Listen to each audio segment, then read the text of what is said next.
Why is it frozen?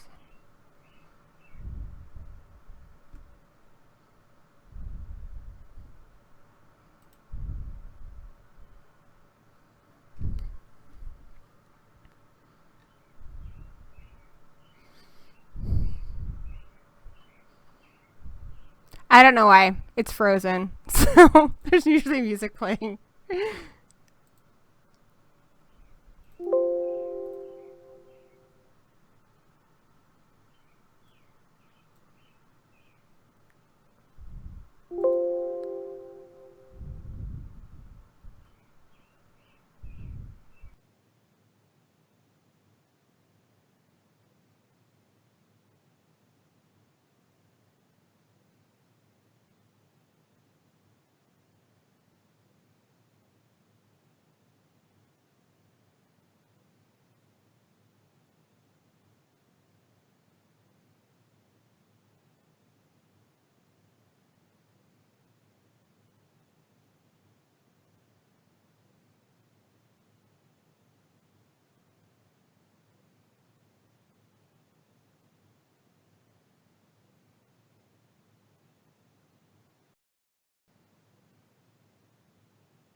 I think it's hilarious that I can hear you all the time.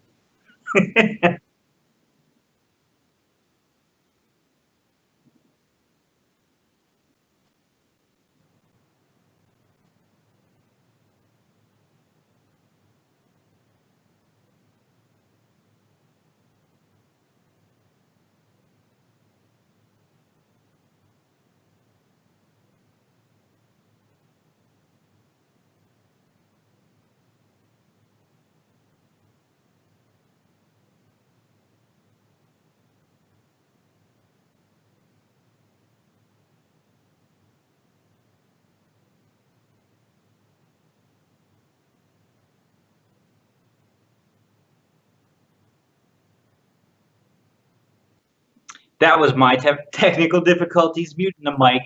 What up? How's it going, everybody?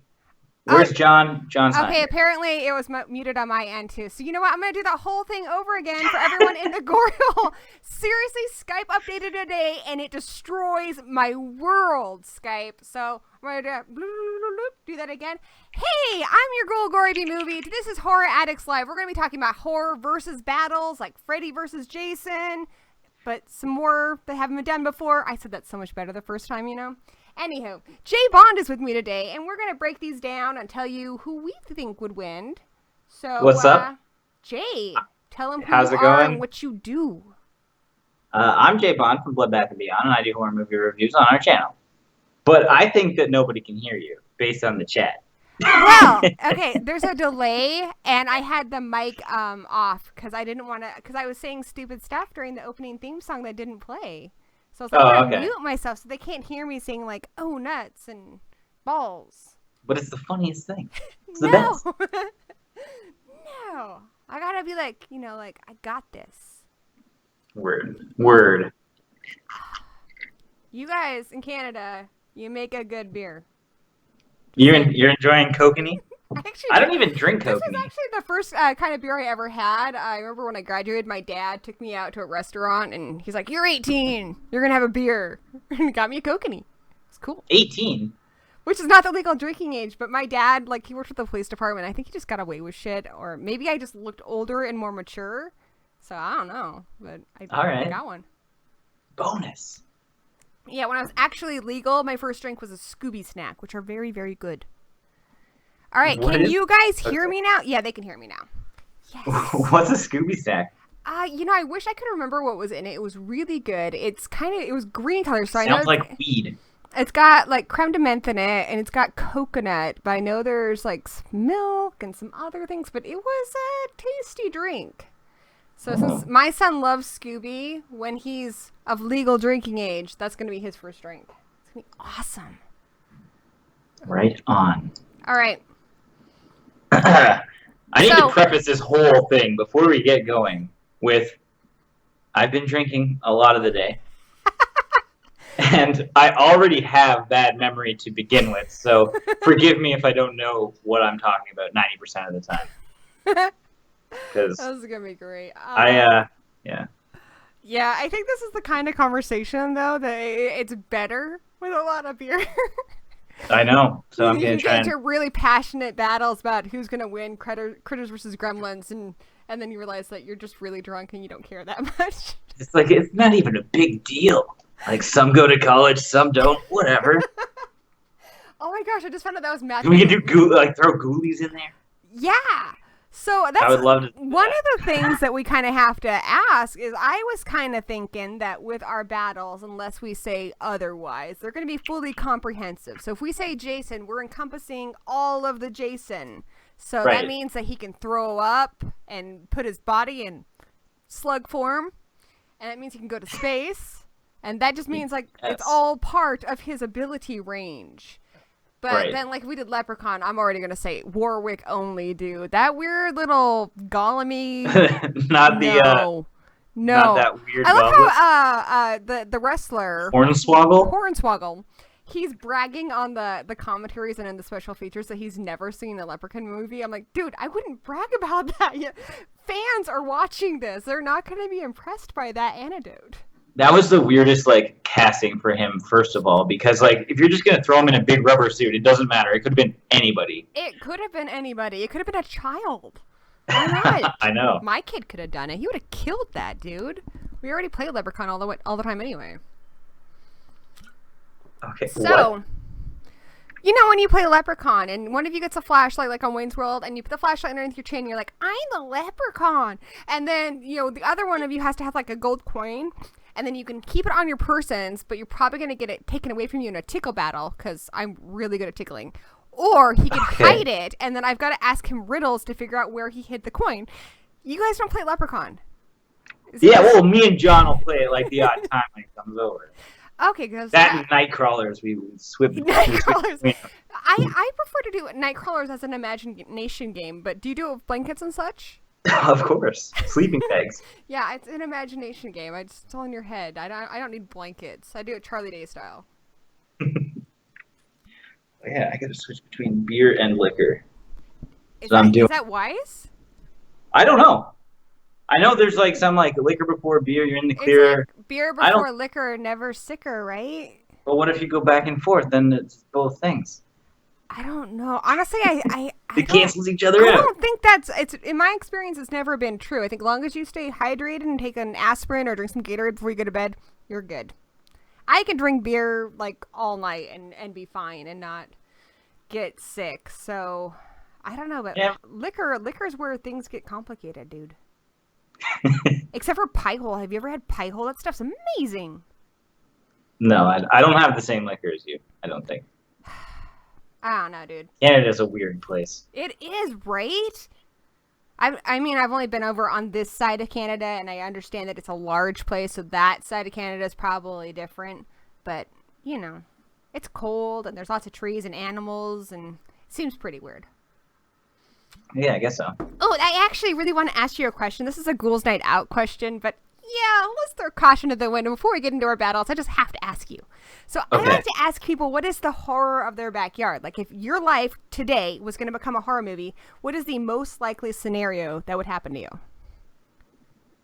If like I was in the middle of a horror movie right now. Like, I live in the mountains, so we could have hillbilly horror, possibly home invasion, possibly like a bear movie, like a when animals attack movie, based on where I live. I don't have any of that stuff. I live in like a pretty suburban neighborhood. So maybe it would probably be just like somebody walking into my house when I'm sleeping and doing something weird. Like home invasion? Yeah, I think it would definitely be something like that. Yeah, where I live, I it's don't like know. it's like a suburban town, but it's in the mountains because Washington is so like spread out. So like there's people here, but there's still like big ass mountains and coyotes, and once we had a moose. It's nuts, dude. Interesting. Yeah, I don't know. It's pretty urban, I guess. Like, there's a mall right across the street from me.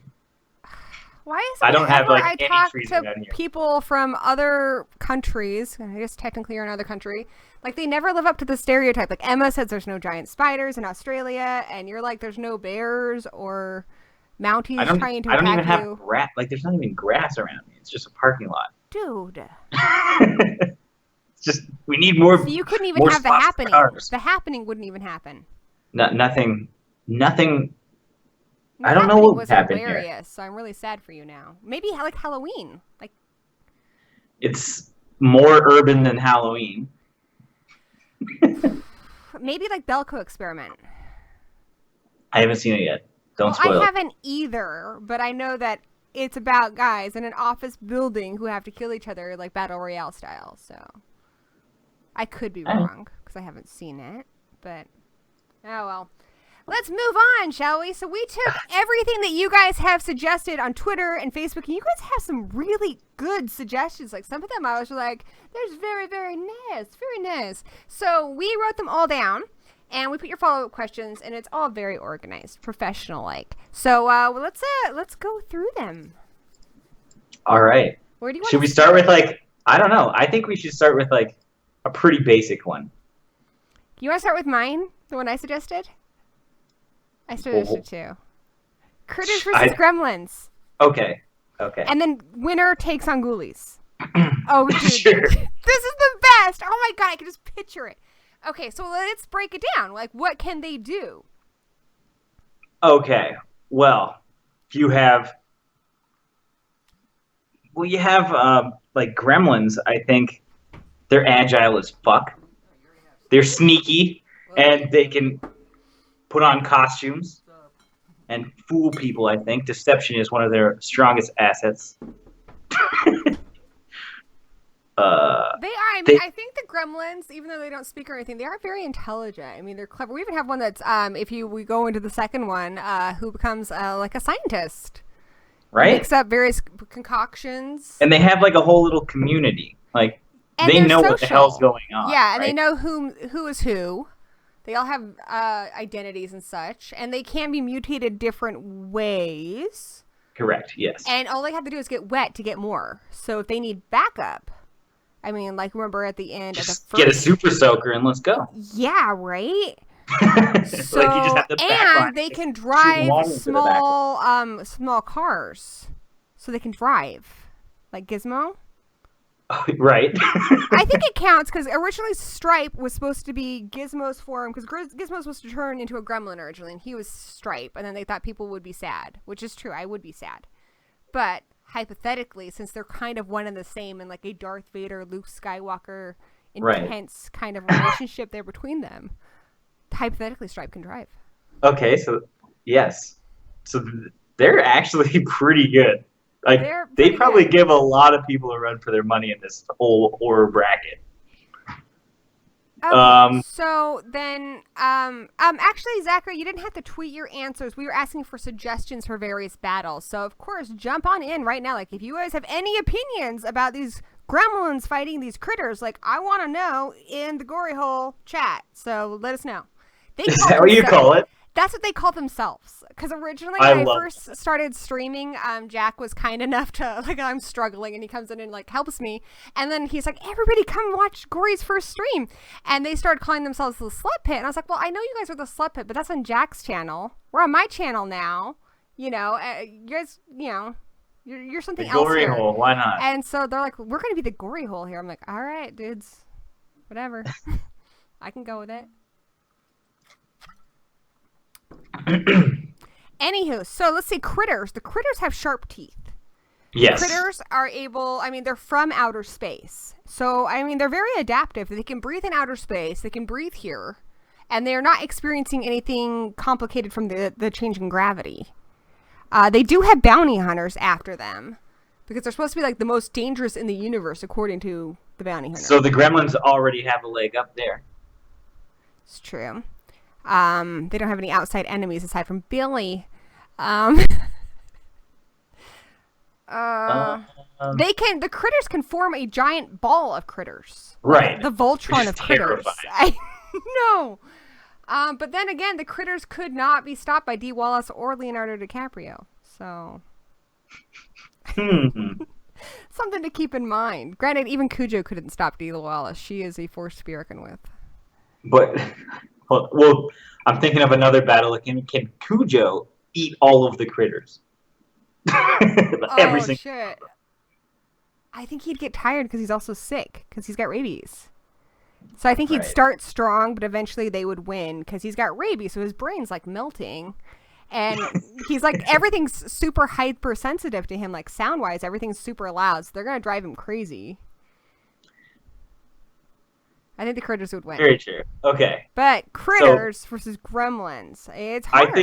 I think it's pretty straight up. I think gremlins would take it 100%. They know shit. I think initially they would take a hit because they can pick up guns and shoot people. No, I agree. I think absolutely like Rambo, and they can learn things from TV. Right. Did you ever see that short that I think How It Should Have Ended did, where Gizmo does a Taken, and he calls up and I've got a very particular set of skills from watching action movies. He's like Liam Neeson. I never saw that. Yeah, it's pretty funny. It's like it's Taken, but with Gizmo. And Billy calls him up, and he's like, I've been taken. He's like, put him on the phone. Oh, my God. Best. But now how would it happen? I think this is how it would happen, though. See, the critters, I mean, they come on strong, you know. They don't ease into anything. And they come in large numbers. So I think initially they would come to town. The gremlins are going crazy. And the gremlins would take a small hit. I think they would lose some of their number. Then they would quickly figure out what was up, figure out how to stop them with their superior brain power, probably multiply a lot, and take them down. Now, also, if it's winter, how come the snow doesn't make the gremlins populate? That's a great question. Yeah, that definitely should happen. Because it was winter in the first Gremlins movie, and it's snowing, and they had their little... Maybe because they had little hats? And they can be terrible. Like the hats are protecting them from, like, populating the entire globe. It's like a gremlin condom. It's a hat? That's amazing. The little gremlin moms are like, you've got protection, right? Put on your little hat and send all the kiddies to school. Or to do whatever the fuck they do. They get, like, health education classes. Like, always have a hat and a little coat. Oh, boy. Yeah. Because movie snow doesn't make you wet. True. So, Gremlins have won. Just soap. So, and at the end of it, of course, they sing a big song. Because they're the Gremlins. And they dance. Yeah. There definitely has to be some kind of... There's going to be an after party at the bar. There's going to be, like, from the fan and... And they're going to definitely be drinking these Scooby snacks. Yeah, they're going to have Scooby snacks. They're green. Yeah. Why isn't there a drink called the Gremlin? I would drink that. I don't know. There's like a cricket. A grasshopper, sorry. Oh, those are not good. A cricket, but a grasshopper. That's green. Good. Yeah. Just rename it. I want to make... Shoot, I should do a stream one of these days where we make up drinks. It would turn out disastrous, but it would be... I don't know. Some of them would turn out good. Anyway, at the after party, right? They're saying after midnight. Like, is it noon? Is it daylight? What? I know, that is so confusing. Because, okay, say I have a gremlin, right? Yes. And then say I'm sick of my gremlin, much like I was with my Furby, which is similar to a Mogwai. My Furby I got sick of, and I shipped to my cousin in England, which is a completely different time zone. So say hypothetically I had a Mogwai, and I got sick of my Mogwai. I shipped my Mogwai to England, which is a good 8 hours ahead of me. Say I shipped it to you. I'm like, you know what, Jay, I am sick to death of my fucking Mogwai. Oh, yeah, 3 hours. Please take it. That's I'm 3 hours ahead, and then you're thinking, hey, you know, it's... Oh, shit, it's almost 12. Yeah, it's good, but you go ahead and feed him at 11 thinking you're fine, but he's still used to Pacific Northwest Standard Time, and then he turns into a gremlin, or not? I don't know how it works. That is a great question. Like, yeah, what is it based on? What time zone? Yeah. I guess it depends on where that... I guess it really depends on where did the first one take place? That set the rules? Maybe it's Chinese time, which is... Why? Well, because they came from China. Well, Gizmo did. But it wasn't 12 in China. Yeah, I guess it has to be your time. Because... Yeah. Because Billy fed it after midnight, but that wouldn't be 12 in China. No, so it's like actually 5 p.m. somewhere. Yes. All right, I think we got that. So the after party, right, Jay? So picture this. It's the after party. Gremlins are going nuts, right? So nuts, in fact. Swinging from chandeliers. Absolutely. One of the gremlins, or many gremlins, I mean, they don't care. They're very intimate with each other. They go to the bathroom, and they have to, like, get sick, right? But what pops out of the toilet? A ghoulie. Yes. I should have worn my Ghoulies shirt. Fuck. I was trying to figure out what shirt to wear, and then I finally went with this Final Fantasy one because it said Versus. I realized my camera's too high anyway. It doesn't matter. You can always see like the. Dude, you share your weed with your camera? It's so stoned. Look, I got the Mummy Nice. because the Mummy was coming out, and then I thought we'd keep it real because this is what an actual mummy is, not that action movie bullshit. I cannot believe they're trying to start a new universe. Have you seen Prevenge? No, I haven't. I haven't yet, but it looks really good. So you know what it's about. The movie Prevenge, on Twitter, they posted a picture of the mom from that against the backdrop of the mummy poster. And they're like, and this is what a real mummy looks like. I'm like, it's awesome. Sweet. Okay. Right, so we have Gremlins winning right now. Right. And now a Ghoulie is popping up. So we got bald-headed baby Ghoulie. Do you want to break down the toilet? Do you want to break down their abilities for everybody? I guess they don't. Remember, they went to college. They are smart to an extent. They eventually get smarter. They get taller, and they eventually get played by little people. So I guess hold on, we're taking it out of the movie. Sorry, they can grow up. I guess. I don't think that they really have that many abilities, but they do have different types. So you have like a more vicious cat-like one. He's agile. He hangs from trees. We have the baby bald one who likes to hang out in water sometimes. I don't fucking remember the other ones. There's like 2 other ones, and they basically all just do the same thing, and they hang out in the background of every shot in the original. They end up getting better, but they also get worse, and they do go to school. That's true. With Matthew Lillard. Right. Wow. Scooby Snacks for him, too. It all comes full circle. Full circle, all around. So, let's see. Now, even though they've gone to college and they are officially, like, have had some higher education, are they smarter than the Gremlins? Like, what have we seen them do that would show that they're intelligent? I would say 0. I think they're the biggest waste of time. Yeah, I don't think they've actually... I mean, I think... You know when sometimes people go to college and then they, like, rub their degree all up in your face? But they don't actually know anything, you know? You know? What? Watching... What? Rubbing a what? Huh? Sometimes when people go to college and they, like, you know, they really brag about their degree and stuff, and, you know, and you end up finding their degrees in, like, philosophy or something, and they don't know, you know, basic common sense stuff. That's like the Ghoulies, right?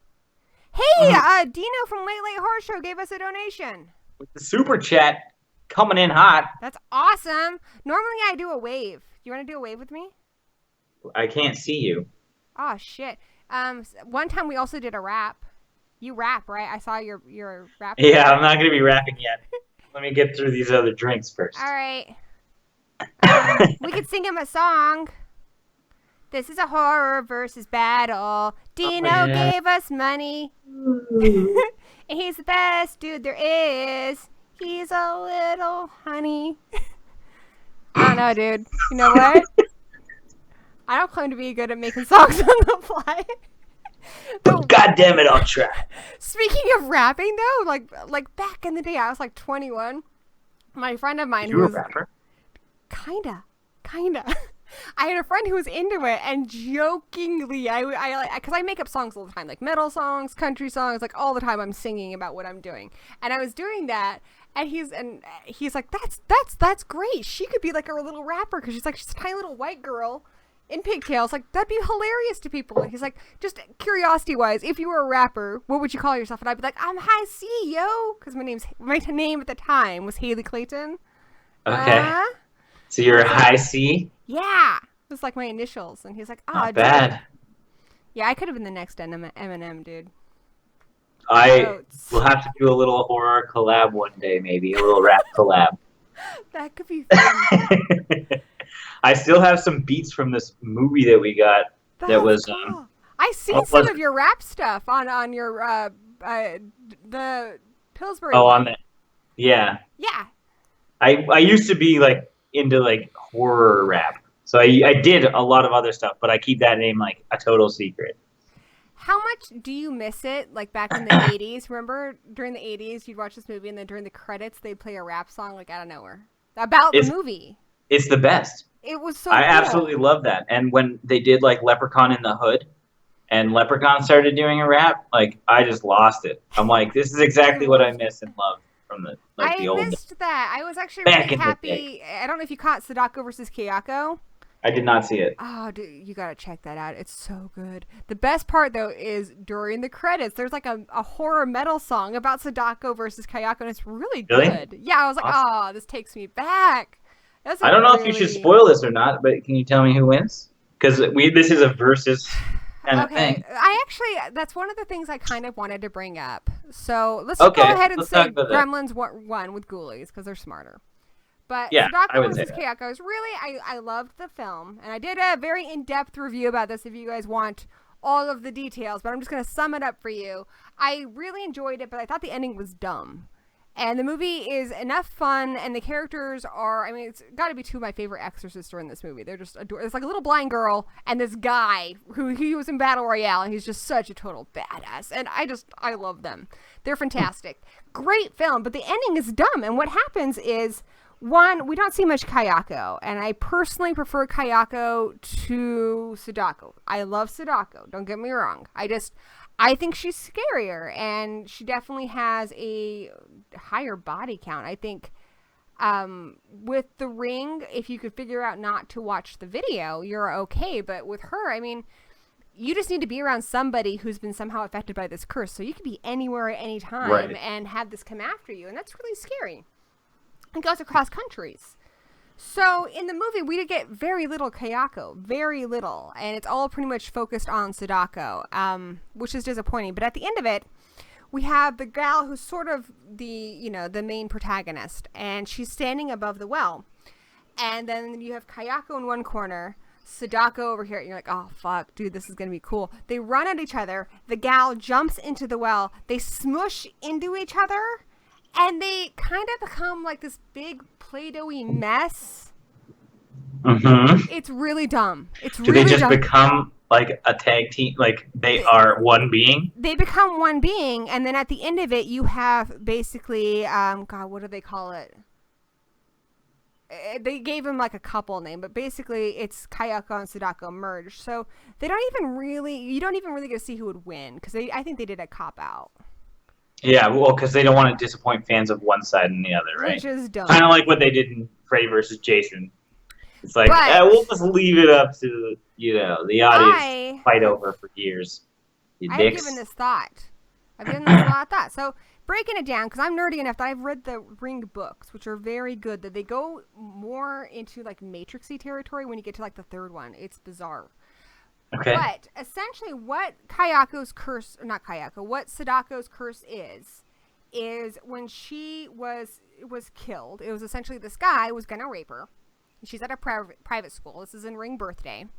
And then he sees that she has testicles. And he's like, oh, fuck no. Right? So he like throws her into the well.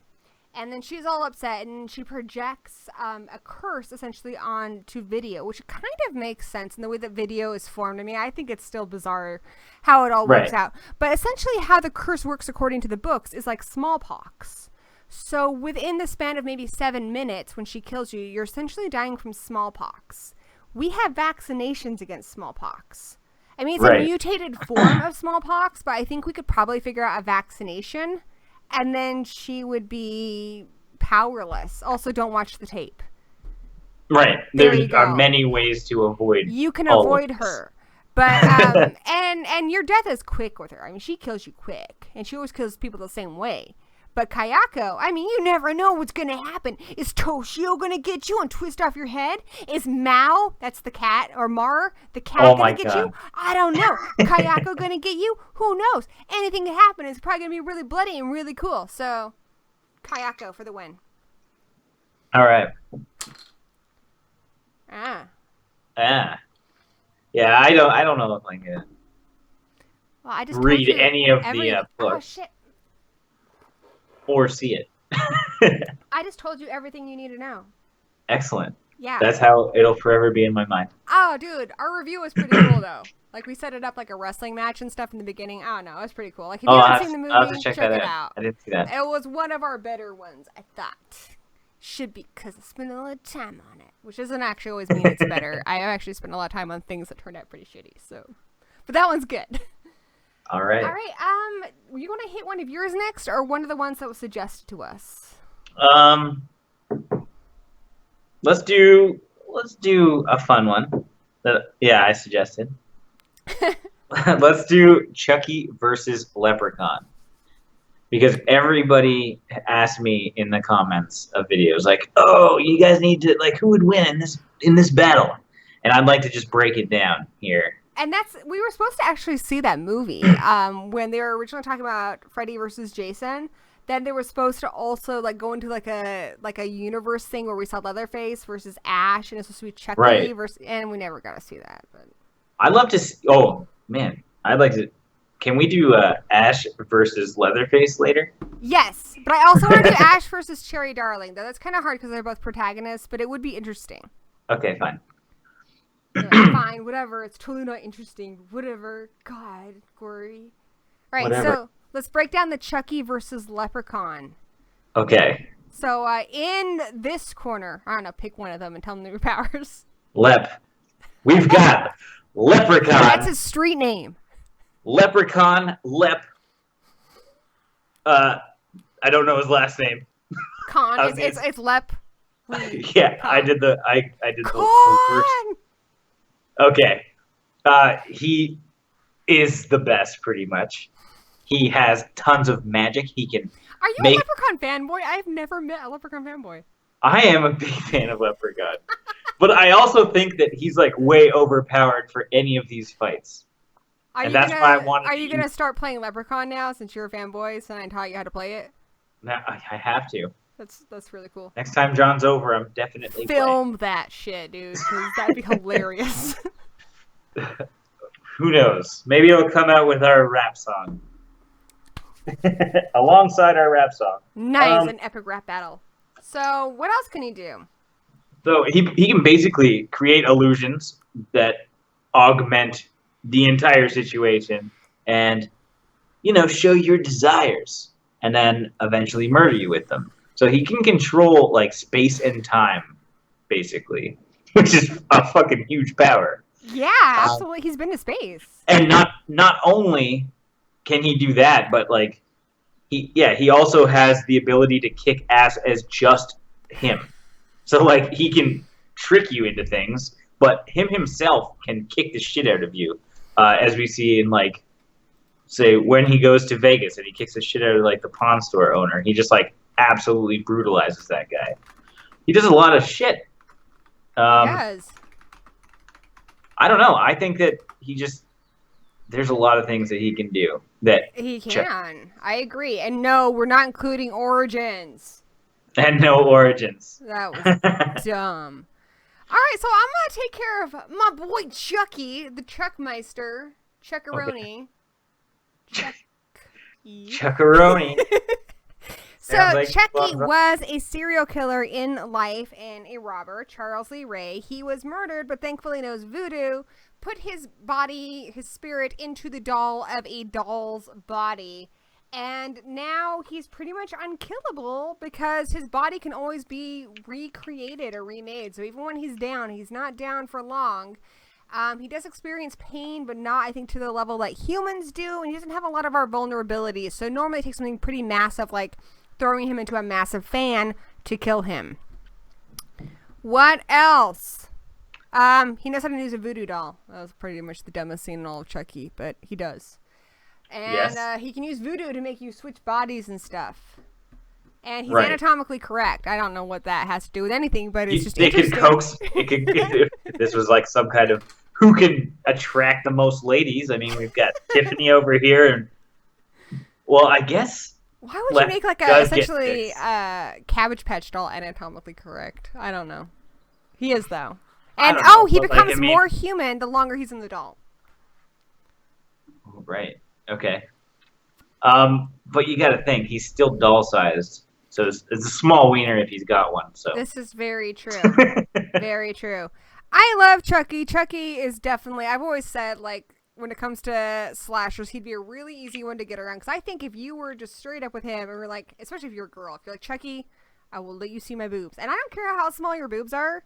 To Chucky, they're huge. They're Right, huge like boobs. every boob, like a nipple is the size of his Boob. face. You could just be kind of a chubby dude, or like like those little kids who run around like in their swim shorts and they've got like little. That's big to Chucky. Anywho, so I would be like that, and I'd be like, let's smoke some weed, drink some beers, and go kill people. And I probably wouldn't actually kill people, but I think if you're cool with him killing people, he's fine. He just wants to hang out and do what he does. Chucky's good people. But I have to agree with you, the Leprechaun is way more powerful. So, how it would play out, it's tough because I do think that Leprechaun would win eventually, but Chucky is smart. Like he's not a dumb This is true. doll, Well, he was a serial killer. right? Like yeah, so he knows shit, Yeah. and but I mean the fact that he can't control the leprechaun could just create any kind of illusion. He could have He's a maybe wild another card. what? Yeah, he is. But what illusion would he create for Chucky that would make Chucky like busy? Chucky likes boobs, metal, weed, murder. Right? Just create any of the movies that, like, maybe Bride of Chucky is just an illusion that the leprechaun played to keep him busy, and he's just replaying it forever. Holy shit, you've got a film theory. There it is. But that's just a theory. A Chucky leprechaun theory. All right. So yeah, I'd say definitely Leprechaun. I think if we were to have Chucky, so I think we should do devil's advocate on these too. It's like, okay, if we think that somebody's OP, how can Chucky overtake the Leprechaun? I have to give it up for Horror Miser Monty G. He did a fantastic suggestion in the chat that Chucky could take over the Leprechaun's body. Right. That's pretty brilliant. Which would be interesting. And then it's just two dudes in one. Like, you think he'd two like dudes, get one mad? Leprechaun? That sounds like Well, a because like video. if yeah, it does. I might watch it, and it would probably be like, "Hey, elders react to blank." Oh my god. Why okay, did so we not if work in Chucky- Hollywood? These are like the best movies I've never seen. Genius. If Chucky was inside of Leprechaun's body, what would he do then? Like, Holy what is shit, Chucky's what goal? wouldn't he do? See, that's really confusing for me, and I think even Brad Dourif has expressed some confusion on the commentary for Seed of Chucky, because his goal has always been pretty simple. He wants to have a living body, because the longer he's in the doll, the more human he becomes. If you watch the first one, he starts to get like 5 o'clock shadow, Right. and he bleeds more. And then Seed of Chucky, he finally gets the opportunity to, and then all of a sudden he's like, I'm Chucky, I'm the killer doll, and the part of that makes sense is he doesn't want to be Tiffany's chauffeur. He kind of wants to be the alpha, and I get that. But anymore, his motivation seems to be just to kill people. But then in Curse of Chucky, we go Right. back to him trying to put his soul inside a little girl's body, which is kind of creepy. He's kind of Right. pervy, though. I mean, I'm going to be honest. He Charles is a Lee Ray, little pervy, he's pervy. He's pervy Yeah, as I think- fuck. especially in Curse, I think.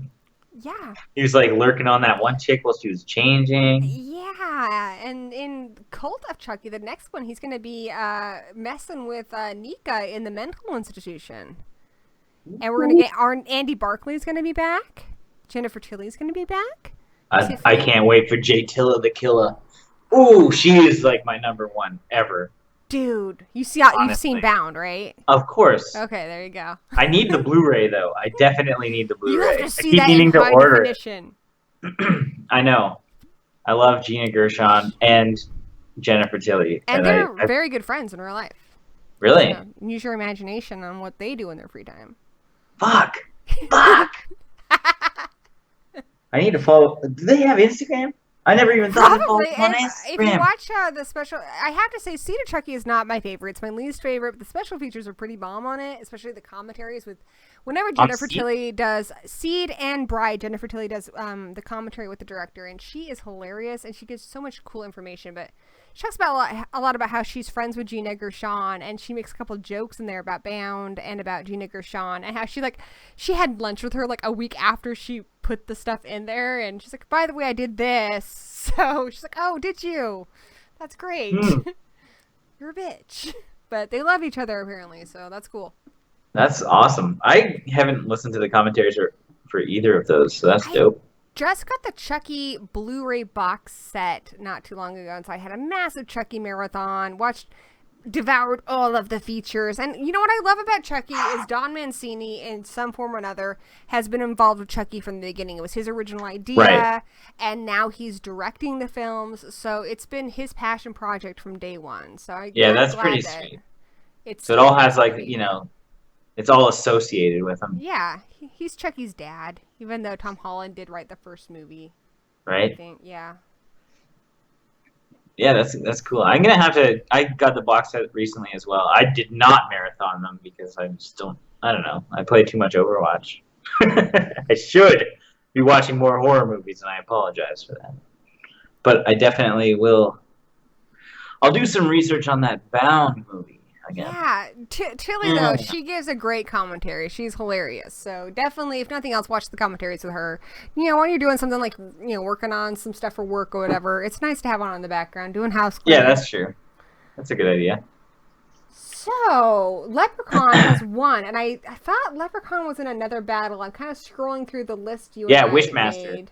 Yeah, so truth be told, this stream idea, which I pitched to Jay, is not an original idea from my brainy brain. I kind of stole it from Crypticon, where we have panels every year, and this was one of the panels this year that I didn't get to go to it, but I thought it sounded really fun. Also, there's a show called Beth Daddle. I don't know if I can say it without getting copyrighted slammed, because they're huge, but they do stuff, but they never do horror. You know what I'm talking about, Jay. Okay. Wiz and Boomstick on Death Battle. Yeah, you're allowed to say names. It's fine. Kinda. There are some companies where if you even put them in your tags, they can if you have DreamWorks in your tag and they want to take down your video, they can. Uh-oh. Is what I heard. I don't think you have a problem. I hope not. I don't know. Content creators, we get screwed on YouTube, guys. I just gotta tell you, we get screwed. We have none of the powers. None of the powers. We do all the work. All right, I'm done. I'm done with my rantity rant. Okay, so Wishmaster, Leprechaun. Wishmaster versus Leprechaun. So breaking them down, we already know Leprechaun. Yes. Wishmaster, he also can control. He doesn't control I guess he does control space and time to an extent. He does. But his biggest downfall is going to be that he needs somebody to say that they want something. Yes. And then he takes that thing and makes it a negative thing. You do have free will. But again, with Leprechaun, if you don't mess with his gold, he's gonna leave you alone. Just don't touch his fucking gold. Think of Leprechaun's gold like you wouldn't go around and just, grab someone's groin, right? Well, don't grab the fucking Leprechaun's gold, because it's just as treacherous for you. That's fucked up, dude. Among Leprechaun circles, that's the same. If you just went up and grabbed, your buddy's junk, and you know how all your friends would freak out? What are you doing, man? Yeah. In Leprechaun circles, fuck off my dick. If you grab another Leprechaun's gold, it's just as fucked up. It's right. Oh, dude, you fucking grabbed his gold? You took his gold? However, Wishmaster doesn't care about the gold, but I think how it would happen is that, Wishmaster would just happen to be in the same place as Leprechaun at some point. I imagine. And Leprechaun is going to be like skeptical of this guy who's like, I can grant you a wish. And he's just like, I wish I had more gold, or I had my gold back that somebody else stole. You know what he does with the gold, right? I Leprechaun? don't. What does he do with the gold? Uh-oh. Obviously, he's got like a little hole somewhere that's a lot like Scrooge McDuck's vault. And he just swims in gold all day? Just backstrokes in gold? He doesn't have any need for like spending money or anything. He just wants it. He just wants it to happen. Right, like he can take as much money. Oh my gosh. Right. Horror. Okay, so I've seen Real Housewives of Horror, and that show's fantastic. But horror hoarders. Leprechaun with his gold. I would like to see that. Just like stacks of money, just him sitting there like, what? I don't have to get rid of any of this. Here, take some. Or somebody tries to take some while they're trying to get him out, like a PA on the production. He's just like, yep, slips it in his pocket. That's another movie. Let's go. And it just like would continue to happen. Just people would get murdered all day, every day. Oh my god, like, that needs to be the next Leprechaun movie. We've come up with so many great movies, like how Leprechaun, and people say horror there like running out a of ideas. big dude on a bunch of like. He's well, such not a big pimp, dude. right? He's such a pimp, Leprechaun. Yeah. Oh, yeah. He's very pimp-like. Yeah. I mean, Wishmaster's stone and Leprechaun's gold would be. He in the reminds me of, like, you know, because Lulz is Danny's stepson, but he reminds me a lot of Lulz's father, where I look back and I'm like, what was I thinking? You know, the guy was short, and he was a ginger, and he's kind of evil. But it's just I've heard things about gingers, that's for sure. But it's just like Leprechaun. Like, he had, you know, the charisma, dude. So that's the thing with Leprechaun. I would get sucked into that. I'd get sucked into that relationship, you know, hard. Absolutely. I'd have his little half leprechaun baby. Ew, that's disgusting. That is absolutely disgusting. You'd have to like make himself like a Fabio or something. But I feel like he'd make himself a Fabio with a still like disgusting. Lulz is a face. daywalker. He turned out all right. He's fine. All right. So I will not comment. Wishmaster, Leprechaun. I think they're both. It's a conflict in some ways because it would have to be an unusual circumstance to where they would actually want to fight. Because Leprechaun, the Wishmaster would somehow have to have taken his gold. So say somebody wishes for gold, and Wishmaster, he kind of uses things in that person's life. So say somehow they're near the Leprechaun, he gives them that gold. And Wishmaster's wishes always have a cost to them. And that would be maybe that way. Yeah, that's a good That's point. a total dick move on Wish. He always does the dick move. So he would give them all this gold that he just took out of Leprechaun's dirt vault that he swims in. All of a sudden it's gone. And it's in this guy's apartment. And he's like, there, see, you wished for gold, I give you gold. Now the Leprechaun's coming. So the Leprechaun totally... And now Wishmaster just like walks away and he's on to the next guy. Yeah, but Leprechaun's smart. So he figures out that this guy that he just killed was a patsy. You know, he was new. So he's coming after the Wishmaster now. So, how's this going to work out?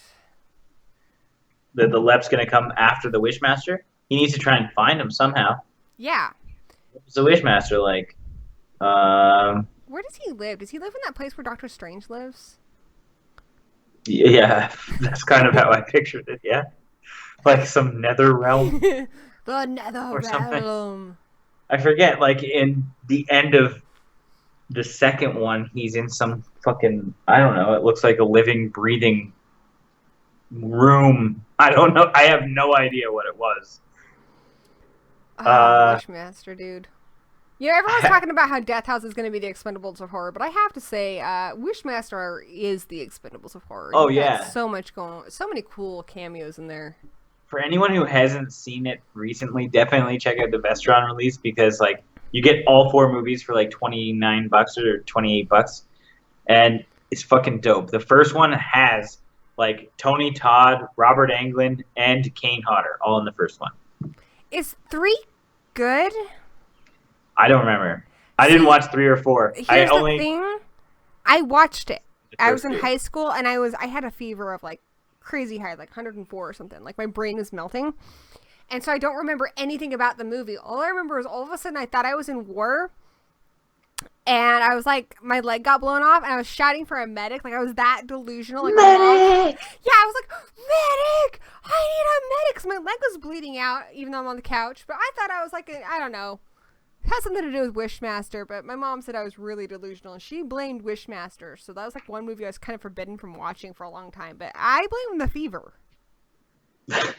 I think it was the movie. Serial? Actually, the movie's very tame.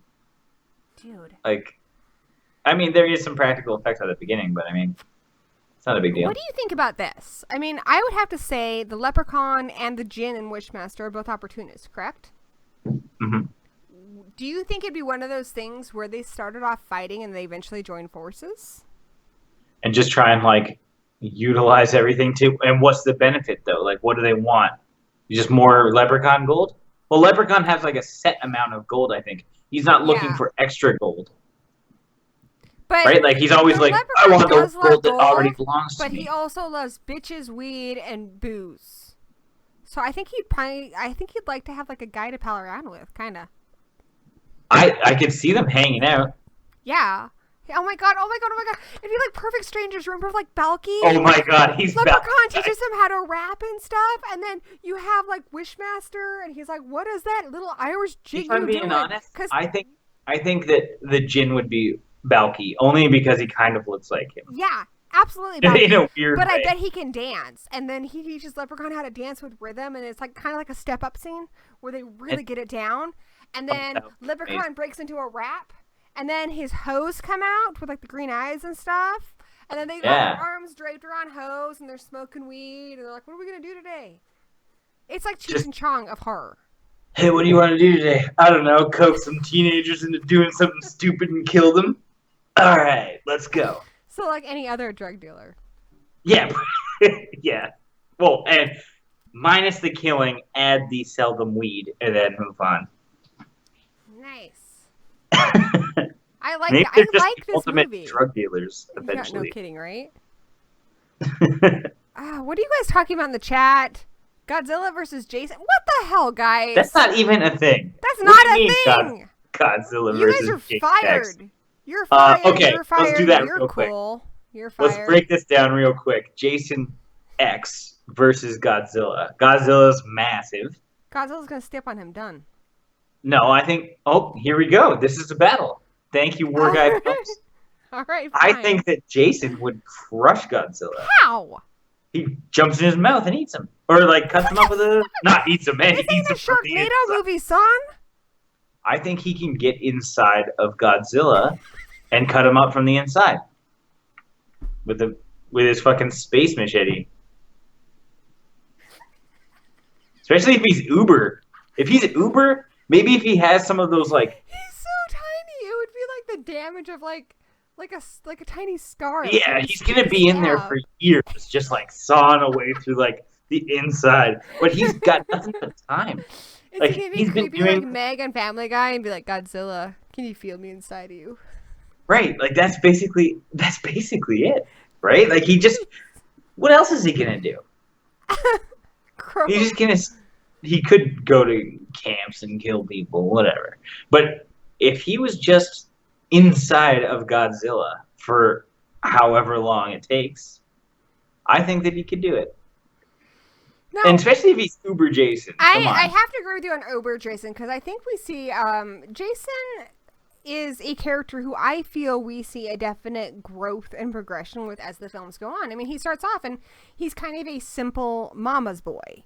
You know, he's not the brightest, but he loves his mama. And I firmly believe, like, Jason in 1 and 2, like, maybe say, like, he met Carrie or somebody and got a girlfriend or somebody who cared about him genuinely. He could have been all right. But that didn't happen. Tommy Jarvis happened and killed him. And then he comes back and he's a zombie, but he's still kind of, like, not quite, like, insane yet in part 6. But when we get Kane Hodder portraying him in part 7, you can tell he is mad as fuck. If Ginny tried that shit where she tried to pretend she was his mother in that one, he would have fucking killed her. He'd be like, are you fucking kidding me? Really? He would have killed her ass. And then by X, Dude, he gives zero of the fucks. No, yeah, it doesn't matter. Yeah. I mean, honestly, I wonder if he would even kill his own mama at this point, because he's just an angry dude. I have one. Hold on. I have another film theory. A horror film theory. I'm just thinking of this. Actually, J. Since you said it, I want to do a horror film theory type thing on our show. I'm going to call it Horror Hypothesis, huh? Oh, I like it. So you can use that it could for work. Your thing right now. Good. Okay. So my second horror hypothesis is really difficult to say. You're going to have to practice. Or not be fucking wasted. I think that's where they do theory, even though technically none of those shows are about theories. They're about hypothesis, because it's easier to say. Okay. Well, here's my terror theory. Oh, that's what mine's going to be. It's easier to say. Nice. All right, copyrighted Bloodbath and Beyond. You can't do it. Okay, I'm just thinking of like little Jason still. Sorry, hacking the inside of Godzilla. Looked like I was jerking off down here. Hacking away at Godzilla's insides. If he has any of those space bugs that turned him into Uber Jason, and like when he got in there, like they just came with him and they escaped. Maybe Jason ends up melting inside from the fire or whatever is causing it in Godzilla's throat. Godzilla has that blue fire that he sprays. How does that work? Well, it probably works the same as dragons. You got two shards in your neck. They rub together and they create fire. Anyway. I always figured it was because of all the radiation that he just had like a lot of gas, but it was fire. Oh, yeah, he could probably it's probably the methane. Yeah. No big deal. So Uber Jason melts, but those like little creepy space bugs still exist. And they go into Godzilla's system to create Mecha Godzilla. Oh, dude! This is how it's done. Dude! That's solid! It. That's solid! You deserve a little victory dance. Theory. Break it down, Jay. Go, Jay. It's your birthday. I'm not going to do it. You're not going to break it down? I have too many GIFs already. Too many GIFs of me. There are GIFs of you? Dude, yeah. That's so cool. All at work. I can't even go to work on my Slack channel at work. Everybody just posts. I'm gonna Google GIFs of you now. I don't think you can find them. What? Well, then there's not enough GIFs of you, are there? You're right. You're not wrong. Do you want me to teach you a dance? No, I'm good. I can't even see you. I just see a picture Oh, of you. Shit. That's right. You can't see me. Oh, I'm sad. I know. I'm sad, too. Sad. All right. You figure out the next one. I have to make myself a quick drink. I've gone through. All right. So, my chat. What are you guys talking about? You guys are going crazy. If Jason was the same size, he would definitely destroy Godzilla, Black Phillip. I have to agree with that. Hey, Black Phillip, how's it going? Ariel. Jason versus Crowley. Oh, you want to know what Jay thinks? Well, I will ask Jay when he gets back.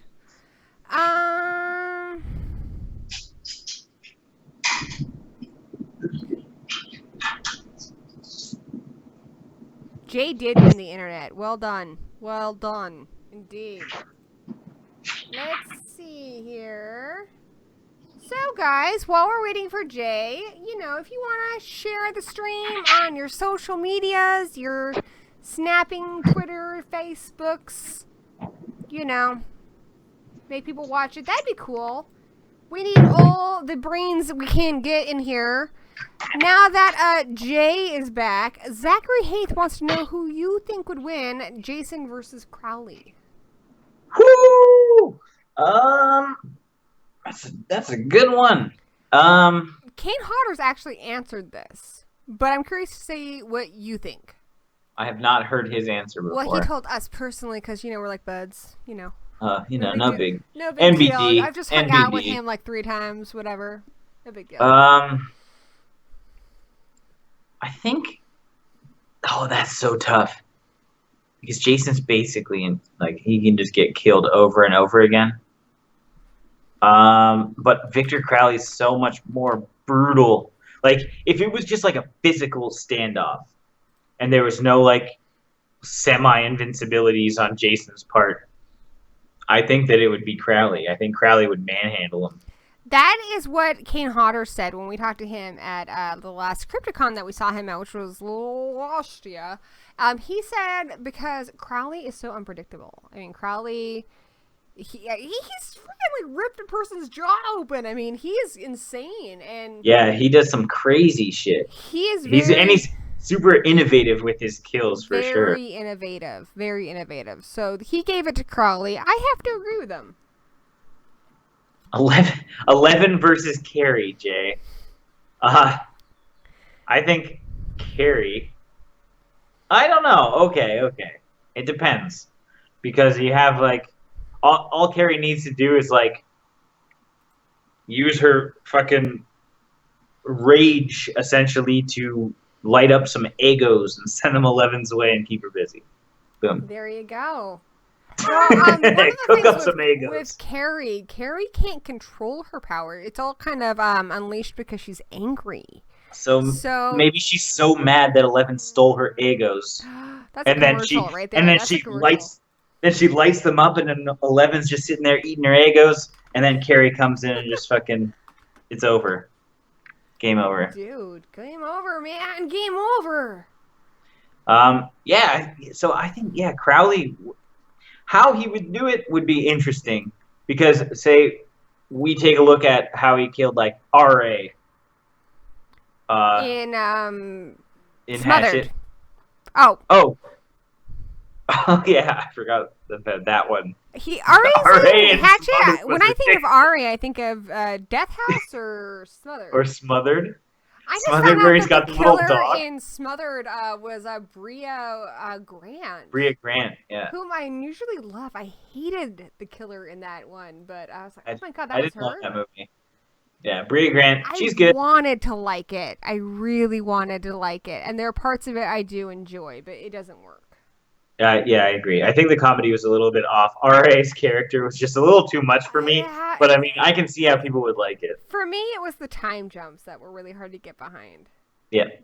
I kind of said that in our review of it. It's just like, it's a little bit all over the place. Yeah, it's pretty much what we said too. Like, unless you were like a hardcore, like you want to see all these people together, I think, it's enjoyable. I like the convention stuff, like little things I like about it. Right. But it's not anything I would own or need to see again. Yeah, exactly. Oh, well. When the music's over, let's take one from here. Michael Myers versus Leslie Vernon. Ooh. Have you seen Behind the Mask? Of course I've seen Behind the Mask. I don't know. Dude.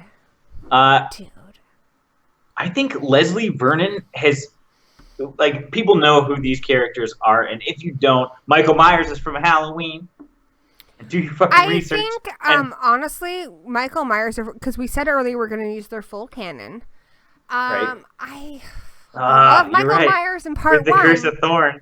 Yes. You got issues, though. When you get into the Curse of Thorn, you find out he's basically just kind of he's owned. He's, a dog that's sicked upon people. He doesn't really have a mind of his own, whereas Leslie Vernon is fully, like, this is what he wants to do. Like, he idolizes, like, Michael Myers and Jason. This is his dream. And he knows, like, everything about them, right? So, like, he'd be able to dissect exactly, like, even down to his movements and stuff. Like, he'd totally dominate most serial killers. He's so clever that he's able to have that girl there obviously the whole time he wants her to be essentially his final girl.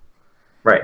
But she never picks up on the fact that she's going to become a victim until it's too late, because he is that smart. I mean, he's so disarming and he's so charming that you forget how lethal he is. Right. I think that, I really, I don't know. Charming doesn't matter when it comes to fights.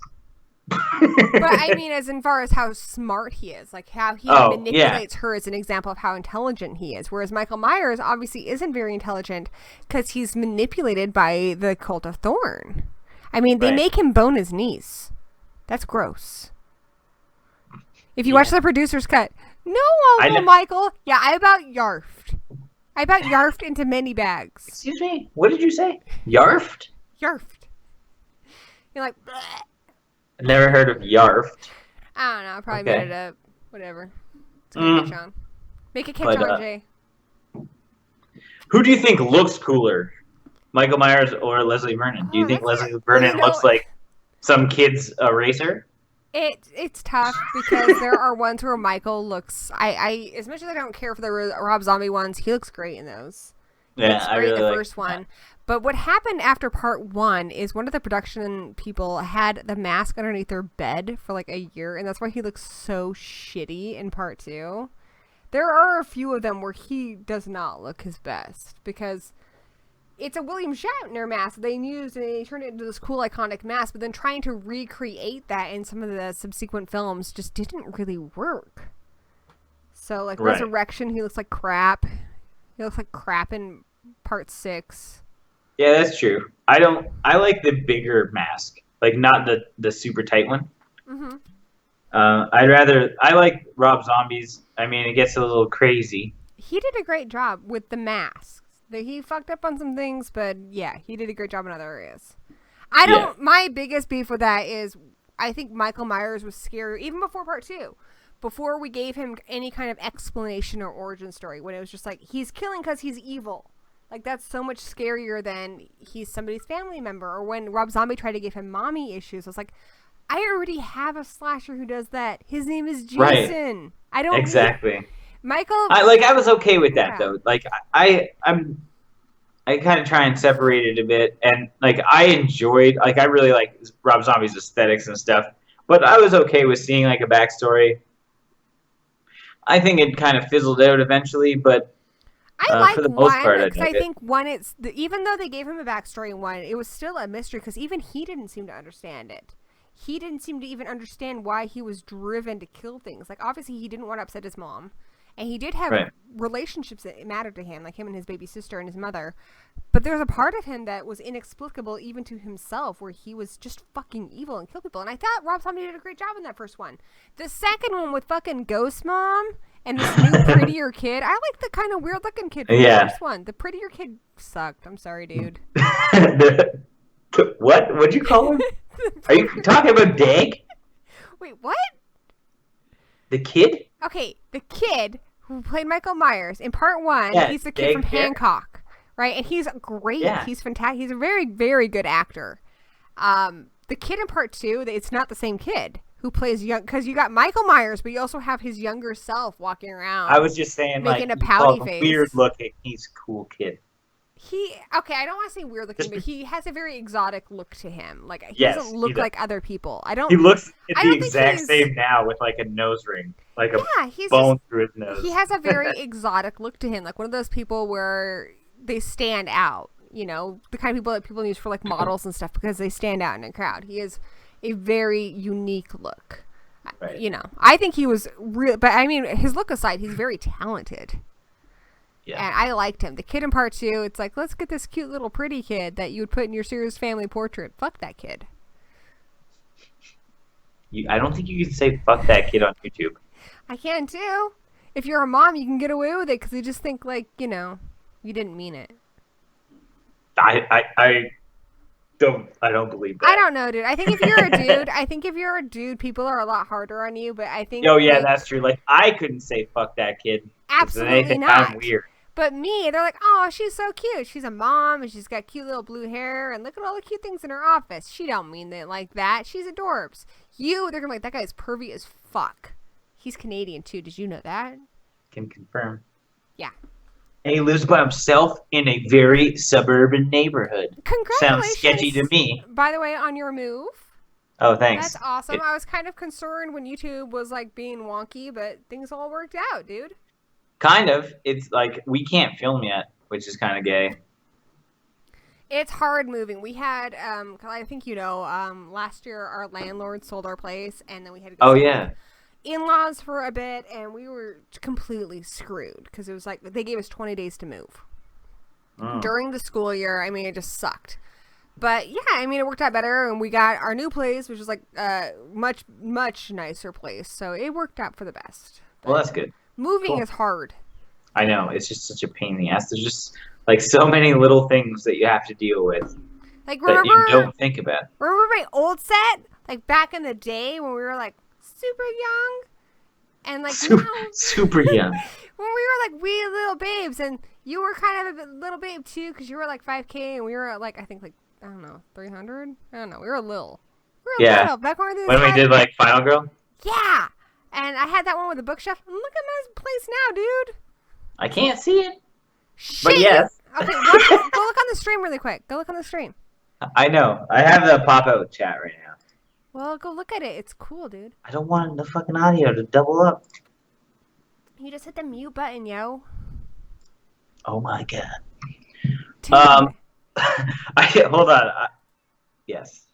I do like your set. Thank And it looks you. cool because it's got neat little candles in the back and everything. Yeah, that's pretty sweet, dude. If you watch that Ringo view, you can see the corner where there's more bats and stuff. But it's nice when you finally get like your own place and you can kind of make it however you want, you know? Yeah. I remember hearing you say once in a video that you were gonna have some practical sets and stuff. So, but it's over there. It looks like shit right now, but yeah. Though seriously, like have you ever seen How I Met Your Mother, where they find out these weird little tics about people, and then it like blows their mind? Like for the longest time, I thought the Bloodbath and Beyond set was real, and then I think a lot of people do. I watched one of your tutorials. I'm like, it's not real. I feel so lied to. I know. So many people are like, "What's gonna happen with the old place? It was pretty good." It's like it's gonna look exactly the same. Don't worry, it's fine. Magic. Like, you are the Leprechaun. Here's my old set. You have one of those. Is that one of those pop-out green screens? Yeah, this one I use for like streaming. Yeah, I have one of those, but I can never get it to work very well. But I don't know. I don't use our green screens very much because I'm just not very good with lighting them. Right. I just have like a diva light right here, and then a diva light. Yeah. I like a ring light. You know, a diva light. Oh, sweet. I don't. I have like a Hodunk lamp without a shade on it and a blue light bulb but on it. you know what diva lights are. I know, dude. I just don't have one because I don't. You watch some makeup tutorials like I do, right? You watch Zoella? I don't watch Zoella, but I do watch Christine awesome. Lahane, and of course listen to Lindsay, my girl, the horror whore. Okay. Alrighty. So. Okay. I saw one in the chat that we had written down. I'm talking like you. Just what the fuck? I yelped or whatever the hell you said. Yarked. I can make up words because I have an English degree. I think that means like you have the right to make up whatever you want. You sound like a motherfucking ghoulie now. Boasting that you went to college. I went to college. You know what I want to catch on, Jay? Jay, help this catch on. Stoops. Stoops. That's so Stoops. There, see? It's catchy. But I'm already calling that. I'm calling you coining Stoops. I don't care. As long as it catches on. Okay, we came up with one. Well, I came up with one. You prepared. And Zachary Haith has recommended the battle, which is the Collector versus Chrome Skull. Okay, Zachary. I had not actually seen Laid to Rest before last night, so I haven't seen part 2 because I got tired and I fell asleep. But I did watch it, and it was really good. So the Collector versus Chrome Skull, it's really... I think it's interesting because I actually kind of liken the Collector a little more to Jigsaw. Right. Because he's more of a trap guy. Right, we can do that after. And Chrome Skull is obviously able to go mobile. He's able to change locations because... Princess changes multiple locations in that first movie, and he's able to follow her, and he can do his thing wherever. Where I feel like, can you imagine the Collector? Like, I kind of sympathize. Like, okay, so obviously he spends like maybe 4 hours setting up all these fucking traps, and then can you imagine if the people left the fucking house and went to another house? He's like, "Fuck you guys!" Like, you know how long it took me? I wish there wasn't a fucking. Yeah, it's like. Yeah, you're right. That like, suck. It's just. It's another house. Maybe that's what's next door. Remember when you asked me, like, what's going on in your neighborhood? Maybe that exact same situation was 2 doors down. They thought I was moving in there because I fucked up my address when I first moved in. I sent my insurance to the wrong apartment.